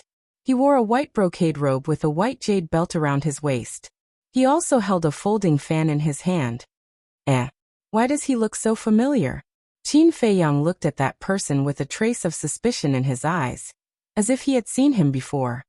"I also feel that he looks familiar, especially his eyes." Madman was also sizing up that person. Eyes. Qin Feiyang was stunned and looked at that person's eyes. His eyelashes were very long and his dark eyes were without any impurities, like a pure gem. Why did it look like a woman's eyes? And this person's facial features also seemed to be very feminine. Wait. Suddenly, Qin Feiyang looked at that person's throat and found that there was no Adam's apple. Was it really a woman? A man dressed as a woman, interesting. Madman also saw it and pursed his lips with a playful smile. "No. I have indeed seen this pair of eyes before." Qin Feiyang muttered as figures flashed through his mind. Finally, the image stopped on a masked woman. "It's him." Qin Feiyang narrowed his eyes slightly. "Who?" Madman was suspicious. "The Tower Master of Delight Pavilion." Qin Feiyang transmitted. Madman took a closer look, and found that his eyes were exactly the same as that woman's. Yun Xiang actually brought her to the Purple Smoke Pavilion to play? Is he crazy? Madman said to himself. Is he here for us again? You're delusional. Qin Feiyang was speechless. This person is unfathomable. We have to be careful. Madman transmitted. Qin Feiyang's eyes flickered. Was Yun Xiang intentionally getting close to them? Now he brought that woman all the way from Cloudsea City to the Purple Smoke Pavilion. What was he planning to do? Yun Xiang and the woman sat in a corner not far away, drinking and chatting. From the beginning until the end, they didn't even glance at Qin Feiyang and Madman. Of course, they wouldn't recognize them even if they saw them. Qin Feiyang and Madman paid attention for a while, but they didn't notice anything strange, so they withdrew their gazes. Time flew by. Noon was about to arrive. More and more people entered the Purple Smoke Pavilion. Almost all of them were men. First young Master Zhua, second young Master Zhua, welcome. Please come in. Suddenly, an enthusiastic shout resounded. Following that, two purple-clothed youths entered the restaurant. First young Master Zhua, second young Master Zhua, you haven't been here for a few days. Immediately, almost all the free women in the restaurant rushed towards the two of them. Aha! Did you miss us? First young Master Zhua laughed loudly. Of course. I miss you every day and night. A group of women showed off their purple clothes and wished for nothing more than to pounce on them. The two of them didn't refuse either. They hugged each other and walked up the stairs. First young Master Zhua? Second young Master Zhua? Madman sized them up and frowned.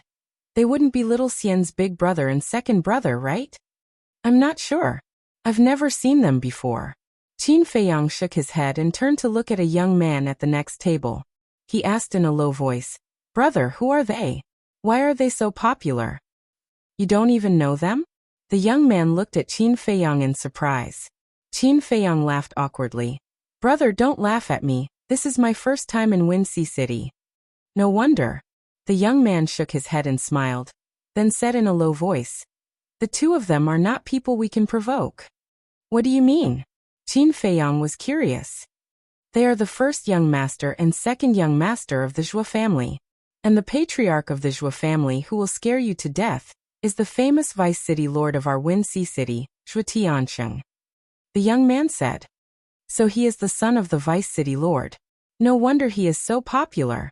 Qin Feiyang nodded in realization. Isn't that because of their family background? If not for Zhua Tiansheng, what would they be? The young man smiled disdainfully. That's true. Qin Feiyang nodded and asked in a low voice. Then what are their characters like? Let's not talk about that. How many men who can come to the Purple Smoke Tower are good? The young man laughed. That's true. Qin Feiyang nodded with a smile, then retracted his gaze and looked at Madman. The mad scientist glanced at Qin Feiyang, then at the first young master and Zhua Tiansheng. Killing intent flashed in his eyes. Noon. The Purple Smoke Tower was already full. Ding dong. Along with the sound of a zither, the entire Purple Smoke Tower quieted down and everyone looked up. Qin Feiyang and the mad scientist also looked up suspiciously. But there was nothing. However, just as they were about to withdraw their gazes, multicolored flower petals suddenly fell from the sky. As the petals fell, everyone's eyes became more and more expectant. The people upstairs also walked out and stood in the hallway, looking up. In a blur, a figure appeared in the air. It was an extremely graceful figure, like a fairy among flowers, surrounded by petals. Gradually, the figure became clearer. Finally, a woman appeared in front of everyone. The woman was about 20 years old. She was tall and slender, and she wore a thin five-colored long dress. Her fine black hair danced in the wind. There were colorful butterflies embroidered on the dress. They seemed to be dancing as the dress fluttered. Her skin was like ice and her bones were like jade. Her chest was as tall as a mountain, looking extremely majestic. Her waist was slim and slender. She had an angelic face and a devilish figure. She was simply the dream lover in everyone's eyes. Petals kept falling, and the room was filled with the fragrance of flowers. Many people's eyes were glued to her. Some people even couldn't help but drool. Even Qin Feiyang and the mad scientist were stunned. The zither music was melodious. The woman danced among the petals like a flower fairy. Countless people were mesmerized by her. Suddenly, the dancing woman's red lips curved into a smile. She was so charming that the petals around her paled in comparison. At this moment, many people's hearts couldn't help but become restless. A primitive impulse surged into their hearts. Looking back with a charming smile. This sentence couldn't be more appropriate for this woman. What a troublemaker. The mad scientist mumbled. Even he couldn't help but be tempted. However, every time he was tempted, Zhuo Xiaoxian's figure would appear in his mind. He wasn't like other men who hadn't seen a woman for several lifetimes. Qin Feiyang was just stunned. To be honest, this woman's beauty wasn't inferior to the mermaid princess. It could be said that they were on par. However, he only had eyes for the mermaid princess. No matter how beautiful the other women were, they were just pink skeletons.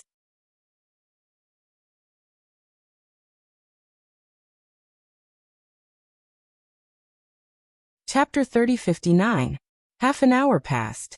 The sound of the zither slowly fell to the ground, and the woman in colorful clothes slowly stopped dancing. She put down her arm and looked at the possessive gazes around her. There was a trace of undetectable disgust in her eyes.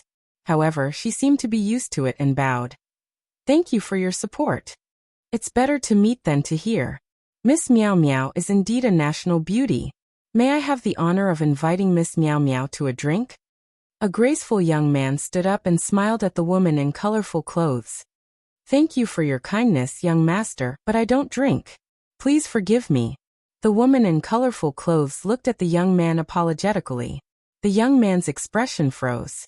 He felt that he had lost face, but he did not dare to cause trouble here. He smiled embarrassedly and said, It's fine, it's fine. Finished. He raised his head and drank the wine in the cup in one gulp, then returned to his seat. A few little bastards actually want to have ideas about Miss Meow Meow. They really overestimate themselves. Suddenly, an ear-piercing mocking laughter rang out. The young man immediately flew into a rage out of humiliation and looked towards the person who spoke. However, when he saw the person who spoke, a flattering smile immediately appeared on his face. Because the person who spoke was young Master Zhua. Among the younger generation of the Wuxia city, young Master Zhua could be said to be the #1 person. However, it was not talent or cultivation, but family background. Because the city lord did not have any children, as the eldest son of the vice city lord, young Master Zhua, he had absolute power and status. No matter how big the noble family was, they did not dare to offend him. Young Master Zhua also held a wine cup in his hand. He swept his gaze across the crowd with disdain and laughed. Miss Meow Meow, you won't not give me face, right? The woman in colorful clothes pondered for a moment, then laughed. How would I dare not give face to young Master Zhua? Haha. Young Master Zhua immediately laughed complacently, walked in front of the woman in colorful clothes, and handed the wine cup to her. The woman in colorful clothes took the wine cup, placed it at the corner of her mouth, and took a sip, then returned the wine cup to young Master Zhua. You only drank so little? Young Master Zhua frowned. The woman in colorful clothes apologetically. I really can't handle the alcohol. I hope young master will forgive me. Fine, fine. Young Master Zhua smiled. At this moment, second young Master Zhua also walked over with a wine cup and laughed. Miss Meow Meow, my big brother's face, then what about my face? As he spoke, he placed the wine cup in front of the multicolor-robed woman. The multicolor-robed woman smiled faintly and took a sip of her wine. Haha. Second young Master Zhua couldn't help but laugh out loud. Then, the two brothers looked at each other, and a sinister smile flashed across their eyes. Miss Meow Meow's dance is really mesmerizing. Why don't you come to our room and dance for us alone? Zhua first young master smiled as he looked at the multicolor-clothed woman. Young masters, I'm really sorry. I have something to do today. Let's do it another day. The multicolor-clothed woman tactfully refused. What could be more important than us? Young Master Zhua's gaze turned slightly cold. The multicolor-clothed woman said, I really have something to do. I hope the two of you can be magnanimous. Haha. I never thought that in this Wuxia city, there would actually be someone who dared to refuse the invitation of us brothers. The two of them laughed, but their eyes were cold. Please forgive me, young masters. The multicolor-clothed woman bowed, before turning around and leaving. Did this young master allow you to leave? First young Master Zhua stopped laughing as he looked at the back of the multicolored clothed woman and said, I'm sorry, let's talk another day. The multicolor-clothed woman was already quite polite. However, the Zhua brothers became more and more arrogant. The second young master of the Zhua family took a step forward and grabbed the hand of the multicolor-clothed woman. His heart instantly skipped a beat. Such soft skin. Second young master, please respect yourself. The multicolor-clothed woman hurriedly pulled her hand out. Respect myself? Haha. She actually told this young master to respect himself. Don't you think that's funny? The second young master of the Zhua family laughed out loud as if he had heard the funniest joke in the world. The other people in the restaurant also roared with laughter. entering a place like the Purple Smokehouse and telling others to respect themselves. Wasn't this a bitch setting up a monument? The multicolor-clothed woman ignored the two of them and turned around to leave. The second young master of the Zhua family once again grabbed her arm and said in a deep voice, "You have to understand that this is Wuxia City. If you don't give us face, you will be cutting off your own path of retreat." "I'm sorry." The multicolor-clothed woman apologized and forcefully pulled her arm back. However, the second young master of the Zhua family held on tightly and refused to let go. His expression became more and more gloomy. "Second young master, please let go." The multicolor-clothed woman smiled. "You motherfucker, I gave you face, didn't I?" The second young master of the Zhua family was instantly enraged and slapped the multicolor-clothed woman's face. But at this moment, Madman took a step forward and stood in front of the multicolor-clothed woman. He looked at the second young master of the Zhua family and said with a smile, "Young Master Zhua, this isn't good." The second young master of the Zhua family was stunned and immediately raised his eyebrows. "Who are you? How dare you interfere with my business?" The others also looked at Madman in astonishment. He actually dared to interfere with the Zhua brothers' business. He must have eaten a leopard's guts. The multicolor-clothed woman was also stunned. She hurriedly looked at Madman and said, "Young master, this has nothing to do with you. Please don't." But before the multicolor-clothed woman could finish speaking, Madman waved his hand and looked at the Zhua brothers. The eldest young master of the Zhua family also had a gloomy expression. "I heard that your sister Zhua Shaoxian was taken away, and was personally ordered by your father to be wanted. Don't you care about her? Do you only care about having fun here?" Madman frowned. "Care? This is her own shamelessness. She wants to run away with others. Even if she dies, she deserves it." The second young master of the Zhua family sneered. "You really can't wait for her to die." Madman shook his head. "She's just a shameless woman. It's best if she dies, lest she implicates our entire Zhua family." The second young master of the Zhua family snorted. "Shameless," Madman muttered and turned to look at the eldest young master of the Zhua family. He asked, "You think so too?" "Of course. Although she's our biological sister, everything she did is a disgrace to our Zhua family. If she's in front of me now, I'll even end her myself." The eldest young master of the Zhua family spoke with a ruthless coldness. "Haha." Madman heard this and raised his head to laugh. Seeing this, the eldest young master of the Zhua family's eyes flashed with killing intent as he slapped at Madman. He thought that Madman was unprepared and could succeed. But before he could get close, Madman suddenly raised his other arm and grabbed his wrist. The eldest young master of the Zhua family was shocked. "Do you know? If you care about Shaoxian a little, even if it's just a little, I won't kill you. But from you, I can only feel killing intent. I really pity Shaoxian now. How could she be born in such a family? How could she have a family like you? It's hard to imagine. How did she survive all these years?" Madman's eyes were filled with killing intent. "You called her Shaoxian? Who are you?" The two were shocked. "Hee. I'm someone you can only look up to forever." Madman smiled proudly as his divine power roared out. The two's bodies immediately shattered in the void. Flesh and blood splattered everywhere, dyeing the surroundings red. Everyone in the restaurant was dumbfounded. He actually killed the Zhua family's brothers? At the same time, Yin Xiang and the woman looked at each other before looking at Madman. Their eyes were shining. Boom. Madman took a step forward as his terrifying killing intent surged out. That killing intent turned into a torrent and rushed towards Yin Xiang. "It's really you." Yin Xiang also stood up. His aura roared as it rushed towards Madman's killing intent. Along with a loud explosion, the entire purple smoke tower collapsed. The people in the restaurant all fled with ashen-faced faces. Outside, the people on the street were also shocked. "What happened?" Quickly informed the city lord mansion. "Someone killed the Zhua family's first and second young masters." Someone shouted. "What? Someone actually dared to kill them? Did he eat a leopard's guts?" Immediately, the place was in an uproar. Swoosh. At the same time, Two figures soared into the sky. It was Madman and Yin Ziang. Qin Feiyang, the house master of Joyous Sky Tower, and the woman in colorful clothes also soared into the sky and stood not far away. Brother Emo, there's no need to be like this. Yin Ziang furrowed his brows. Clang. Madman didn't say anything. He waved his hand and a golden light surged. A golden halberd appeared in his hand. A heaven-defying divine art. Yin Ziang's pupils suddenly shrank. He immediately looked at the house master of Joyous Sky Tower and shouted, "Let's go!" Whoosh. The two immediately turned around and flew away.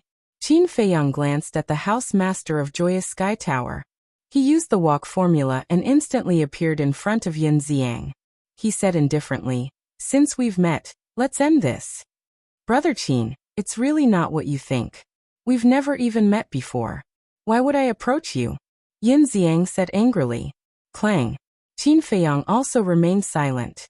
Along with a monstrous killing intent, a blood-colored sword appeared. This is... Yin Ziang's expression changed. It was also a heaven-defying divine art. What two monsters? He didn't hesitate to take out the dagger. Qin Feiyang and Madman had seen this dagger in Joyous Sky Tower before. It was also a heaven-defying divine artifact. The house master of Joyous Sky Tower also guessed the identity of Qin Feiyang and Madman. He hurriedly landed in front of Yin Ziang and said, "Qin Dage, Brother Emo, this is really a misunderstanding. This has nothing to do with you." Scram! Madman shouted.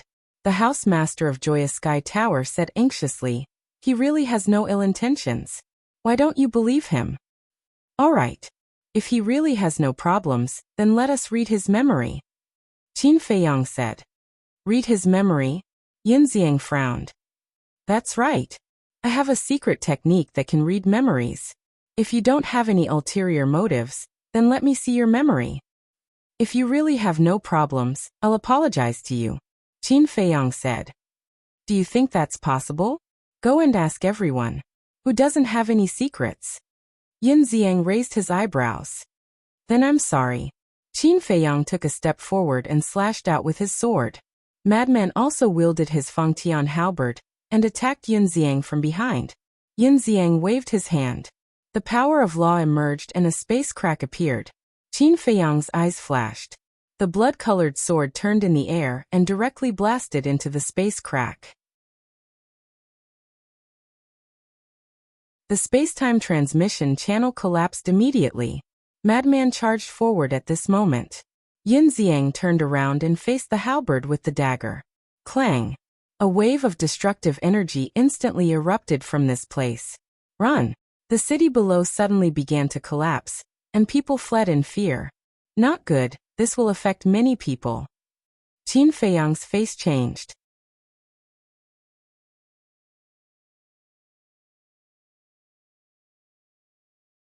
Chapter 3060. Boom. But at the same time, a terrifying aura erupted from the city lord's mansion. It was Zhuo Tianxing's aura. Qin Feiyang said in a deep voice, "Senior brother Madman, we have reached our goal. Let's go." Madman glanced at Yin Ziang, then looked up at Zhuo Tianxing and sneered. "Zhuo, this is just the beginning.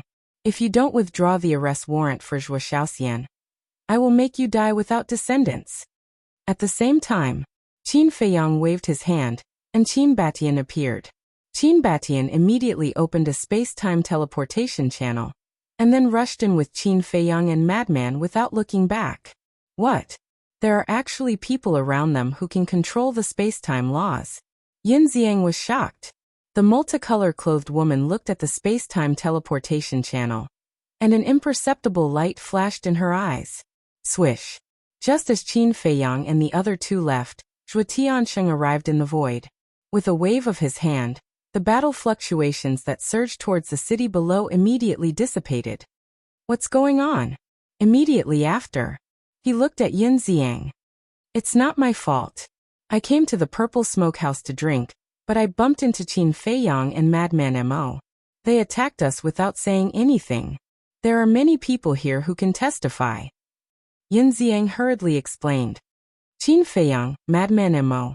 Zhuo Tianxing was shocked. Didn't he tell them to never come back? Why did they come back?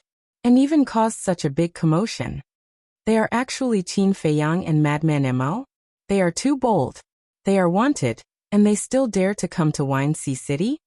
The people in the city below were also shocked. Where are Qin Feiyang and the others? At this time, the burly man Elder Yu and the city lord also arrived. The one who spoke was the burly man. There. Yun Xiang pointed at the space-time teleportation channel that had already closed. Bastard. This is a blatant provocation to us. The burly man said angrily. My lord, someone just reported that the first young master and second young master were killed. A guard hurriedly ran over and said. What? Zhuo Tianxing was shocked. The burly man, the city lord, and Elder Yu all stared blankly at the guard. They all heard the commotion and came over, so they didn't know about it yet. Zhuo Tianxing came back to his senses. Looking at the woman in colorful clothes, he shouted, Is this true? My lord, it's true. The multicolor-clothed woman replied respectfully. Bastard, bastard. Zhuo Tianxing was furious. This time he wasn't acting. He was really angry. Why is this happening? Elder Yu and the mayor looked at each other. A trace of confusion in their eyes. Just now, I think I heard them say that if you don't remove the arrest warrant for Zhuo Shaoxian, they will make you die without descendants. I don't think they're joking. You have to be careful. The burly man looked at Zhuo Tianxing and sighed. Thank you for your concern, my lord. But there's no way I'll remove this arrest warrant. I'd like to see how they're going to make me die without descendants. Zhuo Tianxing smiled coldly. I didn't expect that our good intentions to help him and Shaoxian end up like this. Elder Yu sighed. Yeah. This little lunatic is really a lunatic in name. Although he cares about Shaoxian, he can't be so extreme. The mayor was also a little annoyed. They thought that Qin Feiyang and the lunatic were doing this to fight for Zhuo Shaoxian. But that wasn't the case. Qin Feiyang and the lunatic's goal was to deepen this hatred. In this way, the Vice Alliance leader might let Zhuo Tianxing go. In other words, they were simply protecting Zhuo Tianxing. As for the first young master and second young master of the Zhuo family, it didn't matter to them. They didn't have good intentions toward Zhuo Shaoxian anyway. Next, the mayor interrogated Yun Xiang, the house master of the Tianyue Tower, and the multicolor-clothed woman, and didn't make things difficult for them, because everyone saw that Yun Xiang and the lunatic were both victims. As for the multicolor-clothed woman, although she had some conflicts with the first young master, they were the ones at fault. In front of so many people, even if Zhuo Tianxing wanted to take revenge, the mayor wouldn't allow it. As the mayor and the others left, the crowd became excited. They all admired Qin Feiyang and the lunatic's courage. Yun Xiang took a deep breath, looked at the multicolor-clothed woman, and said with a smile, Miss Meow Meow, what do you plan to do next? Looking at the ruins of the purple smoke tower, the multicolor-clothed woman sighed. I can only leave. Yes, you have to leave. After all, the two young masters of the Zhuo family had some conflicts with you before they died. With Zhuo Tianxing's ruthless personality, he'll come for you sooner or later. Yun Xiang transmitted his voice. Yeah. The multicolor-clothed woman nodded. Then why don't we do this? The Delight Pavilion's master gazed at the multicolor-clothed woman and smiled. Big sister, why don't you come with us to Ocean of Cloud City? Ocean of Cloud City? The multicolor-clothed woman was stunned. Yes. I won't hide it from you. I've opened a restaurant in Ocean of Cloud City as well, and it's called the Delight Pavilion. If you're willing, then we can run it together and allow the Delight Pavilion to spread throughout the entire eastern continent. The Delight Pavilion's master smiled. Yun Xiang was slightly stunned, and then he gazed at the woman and said, I never noticed that you're quite ambitious. But it's a good idea. One of you plays the zither like the sounds of nature while the other dances like a celestial fairy. If you two work together, then it'll be a perfect combination. That's exactly what I'm thinking. The Delight Pavilion's master nodded, and then he gazed at the multicolor-clothed woman and smiled. Big sister, what do you think? That? The multicolor-clothed woman hesitated slightly. It's fate that brought us together. Yun Xiang grinned. The multicolor-clothed woman gazed at their sincerity and nodded. All right, then please take care of me in the future. Take care of each other. Take care of each other. Yin Xiang smiled, and then he opened a spatial passageway and left with them. He really has grasped the laws of space. The city governor's estate. The city governor stood in the air above the hall, and his eyes flickered brightly as he watched Yin Xiang's group leave. In any case, none of them are simple. Elder Yu shook his head. Yes. The city governor nodded, and then he glanced at Zhuo Tiansheng, who had a gloomy expression on his face, and couldn't help but shake his head. City governor, have you noticed that our eastern continent has become bustling since Qin Feiyang and Madman Mo appeared? Just like Yin Xiang. He's definitely a monstrous genius since he's grasped the laws of space, but we've never heard of him. Besides that, Yi Miao Miao suddenly appeared in our city half a month ago. It wouldn't be a big deal if she was just an ordinary woman. But such an outstanding beauty should be sought after no matter where she goes. Why does she have to stay in a place like the Violet Mist Pavilion? To be honest, I don't see the bearing of a prostitute on her. Elder Yu frowned as he gazed at the city governor. I noticed that as well. And that person by Yin Xiang's side is clearly a woman dressed as a man. The city governor said. A woman dressed as a man? Elder Yu was slightly stunned, and then he thought carefully for a moment before slapping his head. It's her, the pavilion master of Delight Pavilion. Really? The city governor was surprised. It can't be wrong. It's her. Even though she always wore a veil, I still remember the look in her eyes. But besides her appearance, she doesn't seem to have anything outstanding about her. Elder Yu frowned. Wrong.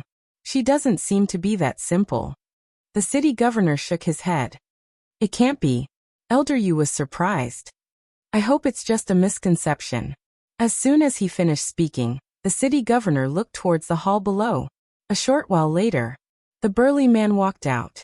The city governor pulled Zhuo Tiansheng, and the three of them flew down and landed in front of the burly man. The burly man glanced at the city governor and Elder Yu, then looked at Zhuo Tiansheng with a smile. Let me tell you a piece of good news. Zhuo Tiansheng raised his head and looked at the burly man suspiciously. I've just reported what happened earlier to Lord Vice Alliance Leader. The deputy leader said that since they killed your two sons, it means that you really have nothing to do with this matter, and he won't pursue your mistakes in the future.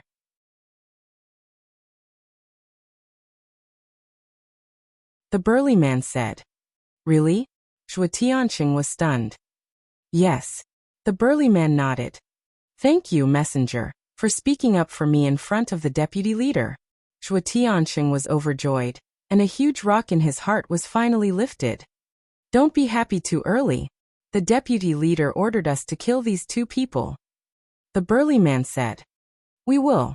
Zhuo Tiansheng nodded. All right then, you guys continue to investigate. After the burly man finished speaking, he turned around and returned to the hall. When the door was closed, the city governor looked at Zhuo Tiansheng and said with a smile, It seems that the death of your two sons is also rewarded. Yes. Zhuo Tiansheng nodded. Wait. Suddenly, Elder Yu waved his hand, pondered for a moment, and sent a sound transmission. Do you think that Qin Feiyang and Little Madman did this to help us? The two of them were stunned. That's impossible, because they don't know our situation at all. Zhuo Tiansheng came back to his senses and shook his head.